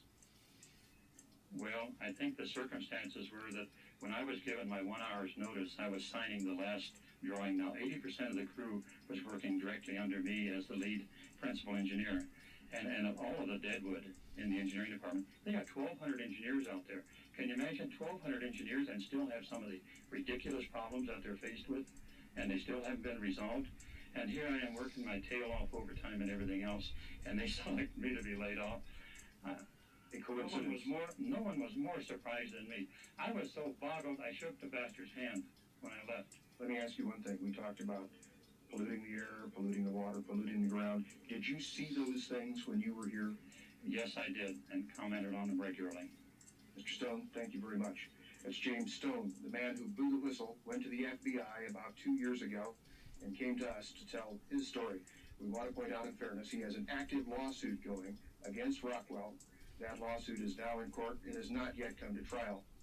We will have a series of interviews with Mr. Stone in which he will talk about the careless handling of plutonium, the most deadly and explosive material on Earth, the careless handling of beryllium, tests that were supposed to protect workers that didn't. We'll have that over the next several days, and we'll have James Stone back again live at 6. Live at Rocky Flats, Dave Mitchell, KMGH7 News. Against Rockwell, that lawsuit is now in court. It has not yet come to trial. We will have a series of interviews with Mr. Stone in which he will talk about the careless handling of plutonium, the most deadly and explosive material on Earth, the tests that were supposed to protect workers that didn't. We'll have that over the next several days, and we'll have James Stone back again live at 6. Live at Rocky Flats, Dave Mitchell, KMGH. That Mr. Stone didn't seem to have a problem working there until he got laid off, now did he? 7 News. Mind-boggling. Thank you very much, David. And our thanks to Mr. Stone, a brave man who gave up his job and has since has had to move away from the state. He has, in a lot of ways, been run out of the state. And he and one attorney have battled the huge military-industrial complex, the weapons complex, and Rockwell in court. And because no one would listen to him, and he got fired for warning the people inside that there was trouble. Now he's gone public, and it is he who went to the FBI. Well, we have someone standing by, I'm sure, who is interested in the comments Mr. Stone was making with us. The allegations of safety violations have... Let's go back now to David Minshall, who's standing by out at Rocky Flats. David? Whistleblower. You heard David Skaggs say that there is nothing here that he has seen that endangers the public health. Are there things here that right now endanger the public health? There damn sure are. And I'd like to conduct a tour of Mr. Skaggs and Roy Romer and the FBI and EPA people and to take them to specific sites that will curl their hair. We'll consider that a challenge and hope they'll take us up on it. Let me ask, do you think that people inside the plant, is it possible to hide things from the FBI agents and the EPA agents that are in there now? I don't know how much advance notice you gave them, but I don't think they can hide the records. They process so much material, and they've got to account for it. Like an accountant told me one time, if you enter everything in the books, I can find out where you stole. And I hope that they look at Rockwell's accounting of material. If you make a material and energy balance, you can't hide anything. But don't be kidded that can't be made. That has to be made. That's the foundation of your investigation. Thanks, Mr. Stone, part of the allegations that we've heard is that there have been gaps in the paperwork, that things perhaps have been lost from one document to the other. Do you think that's a possibility? Oh, absolutely. As old Holly said, I'm sitting there shredding papers while the dinghies are walking through the office. Sure, that can happen. But I would say you're not going to fool the FBI that way. Okay. And this is the man who tipped the FBI off. More with Jim Stone live at 6. Again, live at Rocky Flats. Dave Mitchell, KMGH7 News. Thanks, David. And we'll be right back. We heard from James Stone at the top of our newscast, the man who blew the whistle on problems at Rocky Flats. He was an engineer at the plant for 6 years. His job was to find problems, report them, and then offer some solutions. He's at Rocky Flats right now, live with Dave Mitchell. Dave? Mr. Stone, let me ask you, what happened to you when you reported these problems to Rockwell and the Department of Energy? Problems such as contamination, plutonium, groundwater contamination, water contamination. What happened to you? Well, usually my suggestions and reports were ignored, and I'd usually be taken off the project, and the project would be assigned to another engineer. Were you eventually fired? Yes. Were you fired for bringing up these things they didn't want to hear about? Well, I'm sure it didn't delight them to know that they had problems of this extent, but it was mind-boggling to me that they weren't interested in them as just ordinary citizens and wanting to solve them, because they had the wherewithal to solve them if they weren't so afraid of losing face with DOE and DOE with Congress. What do you mean losing face? What are you saying here? A lot of people, including Rockwell and possibly government agencies, get their awards by the impressions they leave rather than the tangible evidence of their good work. And so they hide their errors. I was told by my supervisor one time, we never allow the Department of Energy to know that we're anything other than absolutely perfect. Then I said, why the hell don't we go to them quarterly and tell them how great we are? I knew damn well it would be hard for us to show that tangibly, but I thought it caused them to start thinking about presenting a positive picture to the Department of Energy so that they in turn could present a positive picture to Congress, and we'd start to correct these problems instead of hiding them so much. Let me ask you this. Did the Department of Energy know that there was plutonium going into the air, that there were pollutants going into the groundwater, the water that people wind up drinking, that there was contamination going into the ground? Did the people who run this place know that? Absolutely. They absolutely knew it. And did they lie about it? Did they cover it up? They absolutely lied about it, and the bastard should be sent to jail. Why did you go to the FBI 2 years ago? I wasn't getting much satisfaction from the DOE at Albuquerque, who manages this DOE office, and I was hoping that they would do it under an energy efficiency program, which they're always touting. And when that didn't materialize, I had an opportunity to meet a very fine FBI agent and an agent with the EPA investigation, and I placed my confidence in them that they would do something about it. One very quick question. We ask you this at 5 o'clock. Did there exist, during your tenure here, 1980 to 1986, and to this day, the possibility of a nuclear explosion? Yes, there's a lot of possibility here of very serious nuclear explosions here. Mr. Stone, thank you. James Stone, the man who blew the whistle on Rocky Flats. More from him at 10, and we'll have more on specific technical items, things that we need to worry about, things like how the flats manage plutonium, things like how the workers may have been exposed to beryllium, something that can kill, that lodges in the lungs. We'll have more at 10, and more throughout the weekend and next week on 7 News. Live at Rocky Flats, Dave Mitchell, KMGH 7 News.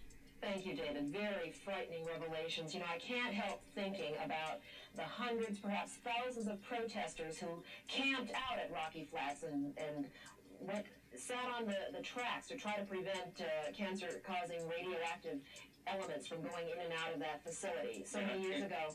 And I can't help but think that Rocky Flats has said for years, it's okay, trust us. And now, through people like Mr. Stone, we are finding that trust apparently was misplaced. Yesterday, a spokesman for the company said Rockwell would have nothing further to say about the investigation. And joining us now live is Congresswoman Pat Schroeder from Denver. And Ms. Schroeder, thanks for joining us. It seems like a snowball going downhill right now. We've had a lot of people call our switchboards after hearing Mr. Stone. We ought to close this place down, they say. Do you think that's too harsh right now? Let me tell you, as one who's worked very hard on whistleblower protections, Mr. Stone is a hero. I mean, he's risked his career and everything to tell the truth. And I think we've got to really, really salute him. And I think people are realizing how terrific he has been and how brave he's been. Let me also congratulate you for summarizing this incredible document very, very well. Channel 7's done a terrific job. But let me say what troubles me the most about this document that really underlines what Mr. Stone was saying. In 1987, as they were awarding the bonuses to Rockwell, this is in this affidavit on page 57, and it comes right out of government files. So there's no question about this. What does this say? It's a memorandum written by the overseers in Albuquerque from the Department of Energy to the Department of Energy in Washington. This is what it says.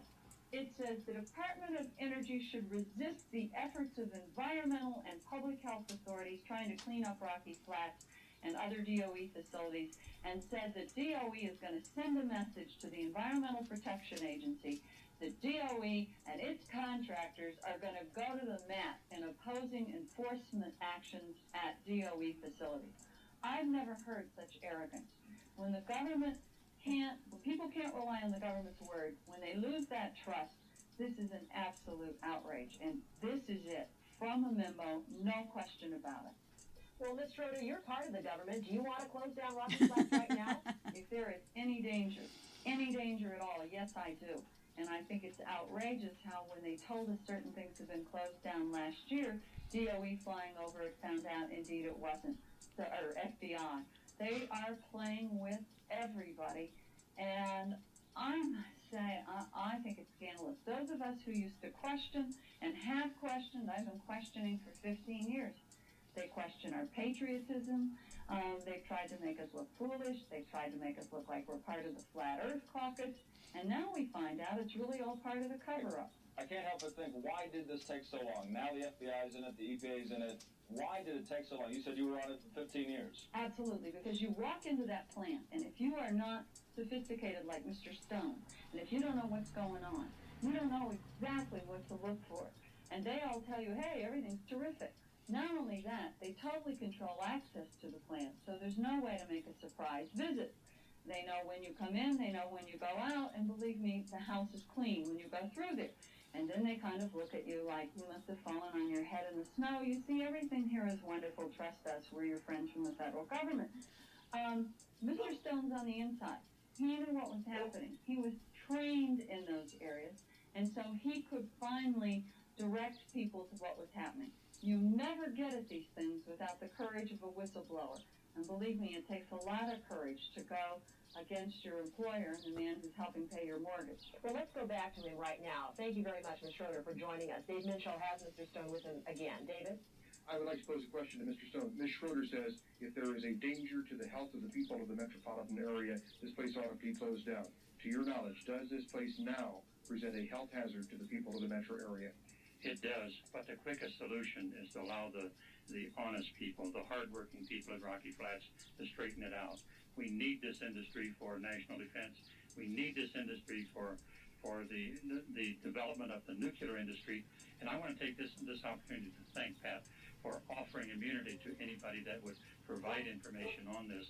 And I hope the workers at Rocky Flats would take her up on that, because I know they have the capability to straighten this thing out.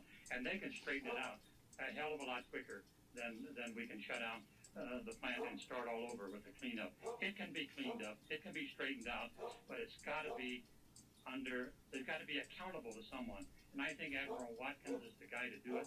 And I think if Pat puts the pressure on those people, I think it can be straightened up a hell of a lot quicker than it can be shut down. Channel 7, Denver, and Colorado. Now from the McGraw-Hill Communications Center, this is KMGH 7 News. Workers at Rocky Flats may be sacrificing their health for their jobs. 7 News has learned that hundreds of machinists at the bomb plant may have been exposed to a deadly material for as long as 20 years because... Full disclosure, I have a relative who worked at Rocky Flats. I knew the relative had cancer, but I didn't know that they'd worked at Rocky Flats until I mentioned that I was looking into Rocky Flats. And yeah, that it lodges, that all it takes is a little tiny piece to lodge in and create the heat within inside, because that's what we're going through now. It's lodged into our system. I'd be surprised if we didn't have lung cancer, but I'm not going to go there. But anyway, so yeah, I like to disclose if I have any potential biases, like my father did fly for the U.S. military. I don't have a personal axe against any of these things. I just like to be very clear. I find it all so horrifying. So let's continue. Oh, wait a minute. Okay. Oh, shoot. Okay, I'm at 2131. Let me not lose my place here. Okay, let me refresh. 2131.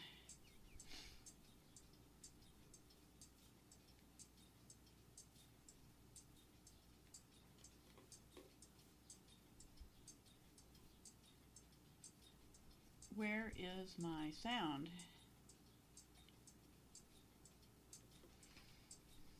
Sorry, I stopped that clip. Okay, let's see here. Let me refresh again.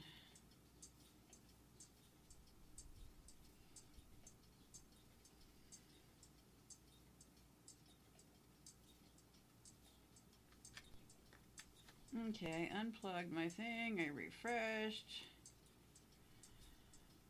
Glove boxes where plutonium was handled at Rocky Flats. When the the building superintendent wanted to show me this. He said, I'm going to turn out the lights, Jim, and leave the lights on in the glove boxes. I saw gaps a quarter-inch wide, and they were not sealed at all. And these are the glove boxes that contain material that is so hazardous that you have to work through gloves indirectly touching this equipment. The glove boxes were protected by a vacuum system, designed so air would have leaked in through the cracks, not plutonium out. And if the vacuum system failed, a safety valve kicked in a backup system. That box is under a vacuum, and if it ever even gets close to atmospheric pressure, this valve is supposed to open up and suck everything out of that box. But troubleshooter Stone learned the glove box safety valves didn't work. He found that one was never hooked up. Another was capped. And then as I investigated other valves, and I would simulate a failure, and they were supposed to open up, even though they were connected to piping, they didn't open up. And how many of these got? And what's the procedure here? When we get these valves from the vendor, don't we test them before we install them? No, we don't do that. Did the safety valves work at all? No, they didn't. They didn't work at all. For 12 years, they didn't work at all. Our front line of defense. The safety valves repaired, or from 881 have been cleaned. He has a problem with the clip, not me. Comment on that or on anything else. Whistleblower Stone claims there were numerous times conditions existed for a critical mass reaction, an explosion.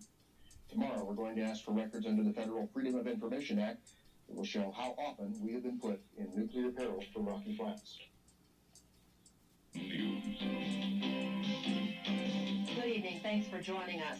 And this evening, this time the former Rocky Flats engineer is talking to a special group of scientists investigating whether a nuclear accident ever happened there or could happen at the plant. Tonight we get an exclusive look at Stone's latest testimony from Dave Minshall, who's standing by with a report on what these investigators are trying to uncover. Dave? It's called the Criticality Safety Assessment Team, a real mouthful. The 12 members of the team have been cruising Rocky Flats streets for the past week. They're going to continue to look into every nook and cranny of this nuclear weapons plant for the next week. Yesterday, we've learned, they heard from the man who claimed there have been nuclear accidents here before, and that nuclear accidents could happen in the future. Stone says he gave investigators a blueprint of where to look for criticality problems at Rocky Flats. Top 10 buildings, which are the 10 buildings that already have criticality systems, criticality alarm systems in place. And those are the likely candidates. The criticality team is searching for evidence that an accidental chain reaction, a small explosion called a blue flash, might have occurred. Stone says it has. Absolutely. And do you believe that that potential still exists? Yes. It's just part of the business. Stone told the committee to be suspicious of what the plant told them. Not telling the truth, telling half-truths, leading them astray. The dog and pony shows that all the previous committees have gone through. Although they did not put it in so many words, they need help from people with personal experience regarding criticality. That I can tell they're leaning toward. I need to point out two things. One is that Stone is involved in a lawsuit against Rockwell, the contractor here at Rocky Flats. Also need to emphasize that when we talk about criticality and uncontrolled chain reaction, we are not talking about a mushroom cloud. We are talking about a laboratory accident, a flash. It would release lots of radioactivity, but it wouldn't blow up a building or anything like that. Dave, who are the people doing the investigating? Scientists, a dozen of them, one of them from Colorado. They seem to be very independent. Stone and his lawyers seem to think they are bright and have the capability of making the decisions. Stone emphasizes, however, that it's important that Rocky Flats employees with information come forward and talk to these people. Stone says the committee shouldn't trust DOE or Rockwell to come forward and say, here are some problems. Only employees can do that. They say they ought to open a hotline here. Dave Minshall at Rocky Flats. Thanks, Dave. Investigative reporter Dave Minshall talked to whistleblower Jim Stone in an exclusive interview today. Dave? When we first raised the possibility of an accidental nuclear chain reaction here, it was right after the FBI raided this place earlier in the summer. Everybody from the Department of Energy to Rockwell to Governor Romer said it just wasn't a possibility. Well, we've learned that a special team has been quietly investigating that danger out here, and they're taking the possibility very seriously. people should come forward and Whistleblower Jim Stone's making life difficult for Rocky Flats again. we're tired of the damn greedy defense contractors and the crooked politicians bleeding the treasury and jeopardizing us to boot. The criticality assessment team has been prowling the streets and buildings of Rocky Flats for the past week and will continue its on-site investigation for another week. The team is looking for the possibility that an accidental nuclear chain reaction could occur or has occurred at the Flats plutonium processing facilities. Stone claims it has. Absolutely. And do you believe that that potential still exists? Yes. It's just part of the business. A criticality in the plutonium production area wouldn't be an atomic explosion. It'd be more like a blue flash. And the company that runs Rocky Flats for the government says Rockwell International categorically denies allegations of intentional dumping and cover-up at the weapons plant.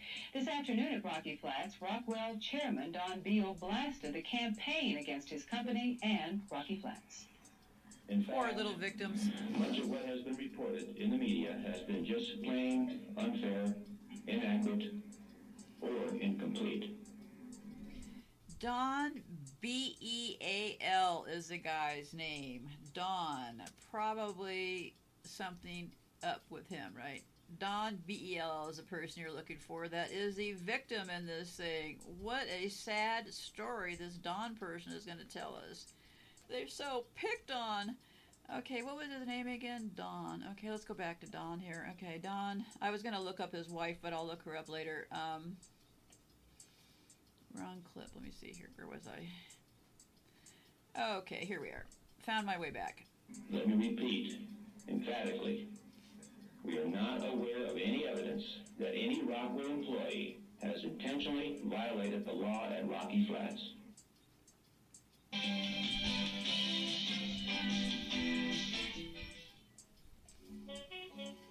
But whistleblower Jim Stone says he won't be silenced about what he considers safety and pollution problems at the nuclear weapons plant. Investigative reporter Dave Mitchell has more on the man who says he's just begun to talk. Dave? Former Rocky Flats engineer Jim Stone went to the EPA and the FBI with complaints about Rocky Flats, complaints which contributed to the massive federal raid on the plant. It wasn't the first time he griped. He griped internally and got fired. A lawsuit followed. And that's what Stone's latest controversy is all about. And I say, throw them bastards in jail, get on with the job of defending the country, and make us a viable industry. And those vintage Jim Stone, blasting Rocky Flats and his former employer, plant contractor Rockwell. Rockwell fired him 3 years ago.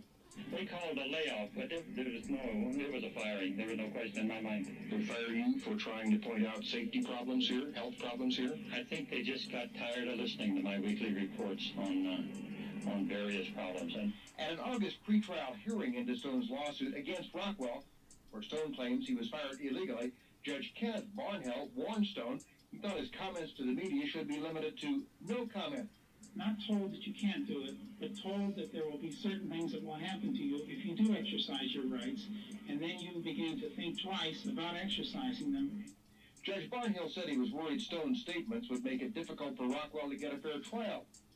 But Stone's lawyer says Stone won't shut up. It's a matter of conscience and patriotism for Mr. Stone.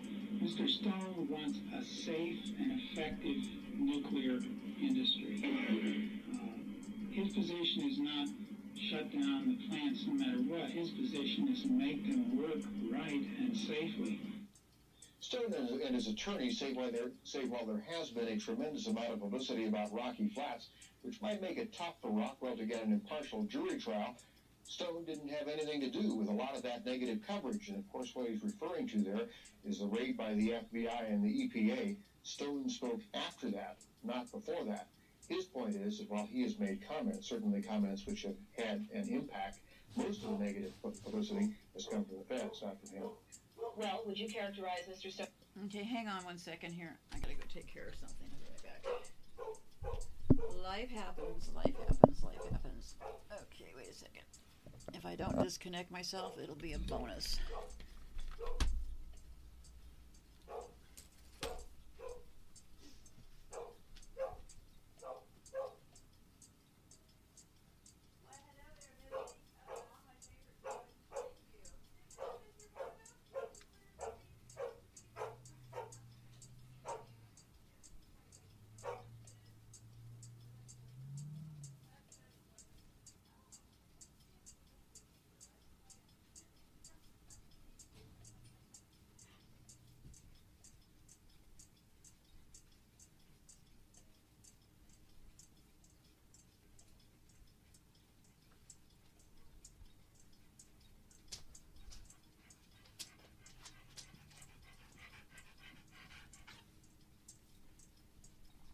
Okay, let me pick up here. We're about 10 minutes to go here. So,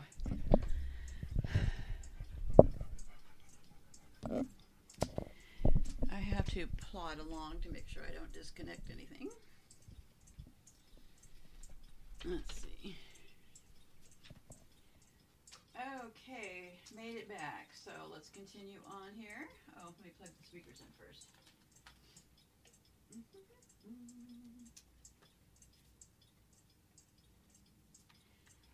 Okie dokie, let's see if the speaker works this time. Stone is a publicity hound. Did he come to us seeking a podium? No, we got a hold of Jim Stone. We figured out shortly after the raid that he was a whistleblower. We went to him and asked him to talk. Has gone on the offensive today as far as pollution is concerned. Earlier in the summer, you'll remember in June, the FBI and the EPA raided this place, investigating charges of intentional pollution, contamination, even running a radioactive incinerator at night. Rocky Flats says there's no evidence of that. Today they wrote the White House, senators, congressmen, and the Department of Energy saying that. That letter came from Rockwell corporate headquarters. The letter sent by Rockwell today says, the government must now do its part, setting the record straight and disclosing all the facts. The letter goes on, if the government has information of community health or safety risks, it has the duty to make that information available, so any problems can be corrected. Finally, the letter addresses the incinerator, which the FBI says was run illegally in December. The letter says that incinerator was not secretly operated in December of 1988. A Rockwell International spokesman just told me here at Rocky Flats that the purpose of that letter is simply to set the record straight. They say their internal investigation shows that nothing illegal was done here, nothing that would harm public health. They say that the reason they want this information from the government is that if there is a problem, the public needs to protect it. They want to know what that problem is. Contractor said that unless it got assurances that it would not be held responsible for pollution at the plant, it would stop operations. Dave Minchell is live now at Rocky Flats. Dave, did Rockwell get those assurances it wanted? No, there have been meetings in Washington all day today between Rockwell, the Department of Energy, and the EPA. Those assurances have not been forthcoming. They certainly aren't going to be over the weekend, and in fact, now it appears there is no deadline for those assurances to come through. As Mark Twain said, apparently the rumors of the death of Rocky Flats are greatly exaggerated. However, Rockwell is continuing what amounts to a high-stakes game of PR and legal poker. For the first time since federal agents swarmed over the Rocky Flats plant early in June, Rockwell is trying to take the legal and public relations offensive. It started last Thursday, as Rockwell brass assured workers that all was well and safe at the plant, blasting the FBI and the U.S. Attorney and the media for not playing fair. We know that it's been very hard on you, your families, and the company to have to go through the campaign that has been waged against us. In fact, much of what has been reported in the media has been just plain unfair, inaccurate, or incomplete. A few days later, another Rockwell offensive in the Rocky Flats PR war. Full-page ads in both Denver papers, asking for the facts about Rocky Flats. Rockwell again assuring no safety or pollution laws were broken, signed by the same executives who appeared at the flats earlier. Then a legal broadside, aimed directly at the FBI and EPA agents that occupied the plants for weeks, grabbing evidence, and at U.S. Attorney Mike Norton, who's directing the Rocky Flats investigation. Rockwell wrote Norton a letter, insisting that a Rockwell investigation had found no Rockwell violations at Rocky Flats, urging Norton to release any information the U.S. Attorney might have that would impact public health and safety. A similar letter went to Governor Romer, who in turn said Norton should release information. One thing we will not do is knowingly place you as individuals, or this corporation, or its officers, or its board, in a position of criminal liability. One source familiar with the criminal investigation calls Rockwell's moves a well-designed ploy to get the government to tip its legal hand. Another source familiar with the case says Rockwell is trying to line up support like the Chamber of Commerce, dangling the specter of economic disaster if the plant closes. Mike Norton, the U.S. attorney, told me by phone this afternoon there's a law against him releasing evidence in an ongoing criminal investigation, which the investigation into Rocky Flats is. He said that he is keeping his word that if there is any evidence of new hazards to public health or safety, he will release that. He says that he has found no evidence of that. So he says he's keeping his mouth shut as the law allows. Governor Romer just held a news conference, by the way, confirms what we just told you. This place is not going to close down in the foreseeable future. He says this is a war between federal agencies. They ought to make up their minds. One question that seems to be raised out here is who's in charge? Is it Rockwell or the Department of Energy? Way on pollution laws. Dave Mitchell is live at the plant right now with the latest, Dave. If they didn't get their way on pollution laws, that did not happen. Telephone calls have been flying across the country all day to corporate headquarters of Rockwell in California, to the DOE in Washington. The question, will they close or won't they close? They won't close, at least now. No decision will be made until at least Monday. Rocky Flats is open, producing plutonium and operating as usual tonight. Reports that Rockwell would stop production tonight over a pollution rule argument turned out to be untrue. What we have here is the ultimate political hot potato. Rockwell runs this plant, makes a lot of money running it for the government, but some of the things that have happened here could get Rockwell in criminal and civil trouble. What Rockwell is trying to do right now is get itself out of that trouble before it gets in any deeper. Dave, what originally triggered Rockwell to make that threat? I think a couple of things. First of all, they are trying to force the U.S. attorney to show his hand.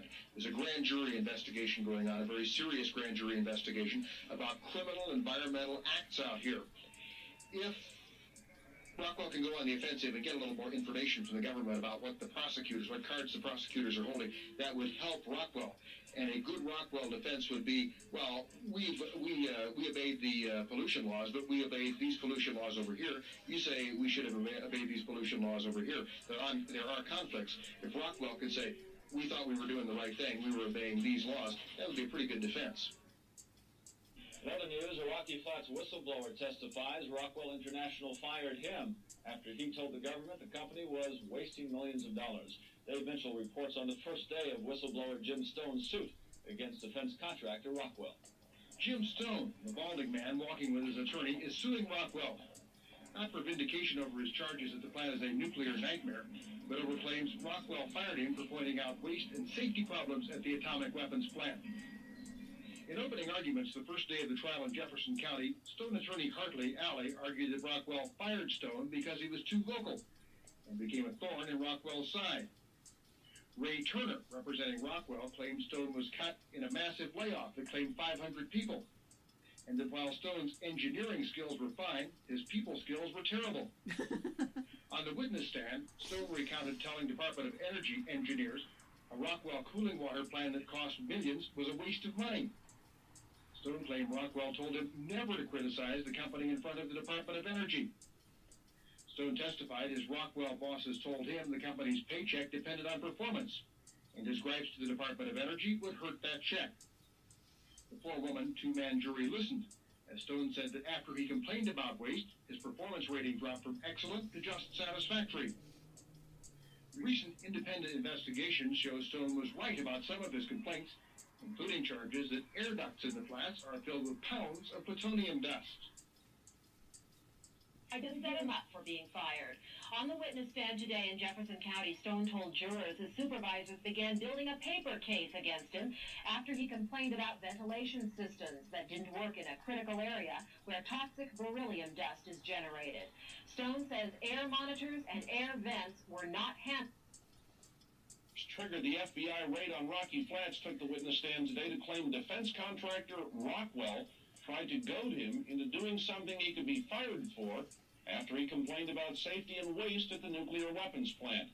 Former Rockwell engineer Jim Stone, testifying in his wrongful firing lawsuit against Rockwell, told the jury that after he complained to the Department of Energy, Rockwell began to play bureaucratic games with him. Stone said to harass him, Rockwell moved his office 3 times in 2 months, finally putting his desk at Barnhill ruled that under the terms of his contract, Rockwell legally fired Stone. The jury had heard a week of Stone's testimony when the judge ruled today. The judge simply ruled that there was nothing in the contract to prevent Rockwell from retaliating. I think I'd exposed enough problems that they were tired of hearing about them. This is round 1, and be it round 5, round 6, round 7, whatever round it is, we will be victorious. I'm determined. I'm not angry. I know God will move his own way, but I'm determined to get that place cleaned up. Stone sued after he was fired by Rockwell 3 years ago. Last summer, he tipped the FBI to problems at the bomb factory, which helped trigger the ongoing federal investigation. Now, the judge's ruling today was on a contract issue. It was a major safety hazard. But 7 News has learned that not one speck of the highly radioactive element has been cleaned out by either the DOE or by Rockwell. Investigative reporter Dave Mitchell is just back from a confrontation between the top brass at Rocky Flats and angry citizens who want to know why the dangerous dust is still in that ductwork. A couple of extraordinary developments just in the last hour or so. First, although contractor Rockwell says no plutonium has been removed from the contaminated ducts, the Department of Energy now insists the process has already started, although to a small degree. Second, the government now says the criticality report was wrong, and there never was a dangerous plutonium buildup to start with. The team of independent scientists have inspected Rocky Flats for the potential of accidental nuclear reaction, pinpointed plutonium buildup and production building air ducts as a dangerous hotspot. According to the criticality assessment team, uncontrolled and undetected accumulation in ducts has the potential to lead to a criticality accident. In other words, an accidental chain reaction. All public hearing, and they are... The official citizen Rocky Flats Monitoring Agency demanded to know why more plutonium hasn't been removed. It's been 2 months since the criticality report came out. They've removed 1 piece of ductwork. The analysis says there is not a danger The criticality team found plutonium in ducts and pipes all over the flats. Worst in the ducts of building 771, the plutonium recovery building. Safety inspectors found more than 11 pounds of plutonium there. But the government now says there never was a problem because contractor Rockwell rechecked the ducts and found much less plutonium than the criticality team. With more accurate analysis, that there cannot be a criticality occurring with that quantity of plutonium. Why are you taking Rockwell's word over the criticality teams? Well, the criticality team again did a very quick analysis. To leave that much plutonium in the ductwork and not take it out sounds like there's a lot of plutonium that's left. The biggest change tonight, the government said they'd go along with the criticality report, which said there was a problem, 11 pounds of plutonium in that duct. The government now says its contractor has looked, and there is like 100 times less in the most contaminated section than the criticality people thought. I think this is going to raise a controversy. Now we have the contractor's word being taken over the word of the independent scientists. We're up in the air again. Who's right? Heightened procedures does not have a handle on the safety problems at the plant, and the time is running out. Congressman Skaggs says there are reports of too many uncorrected safety problems at Rocky Flats. Problems that could lead to tragedy if the plant keeps pumping out plutonium. The report, known as the criticality report, also described some 8 close calls at the plant in which a criticality could perhaps have occurred. Skaggs says the shutdown at the plant should be temporary, so problems would be fixed, safety tightened, and outside inspectors appointed. David Skaggs joins us now live from his office. Congressman Skaggs, I'm wondering, first of all, what was it that pushed you over the brink on this? What forced you to speak out this strongly? Well, the criticality report that I released, or about which I spoke earlier in the day, pushed me to ask a different question about the plant, which is not can any of us on the outside show that it's not safe, but can the Department of Energy affirmatively show that it is? And they are not able to do that at this point, and I think until they are, they should suspend plutonium operations. I think they can achieve that objective, but it's going to take some time to get that done.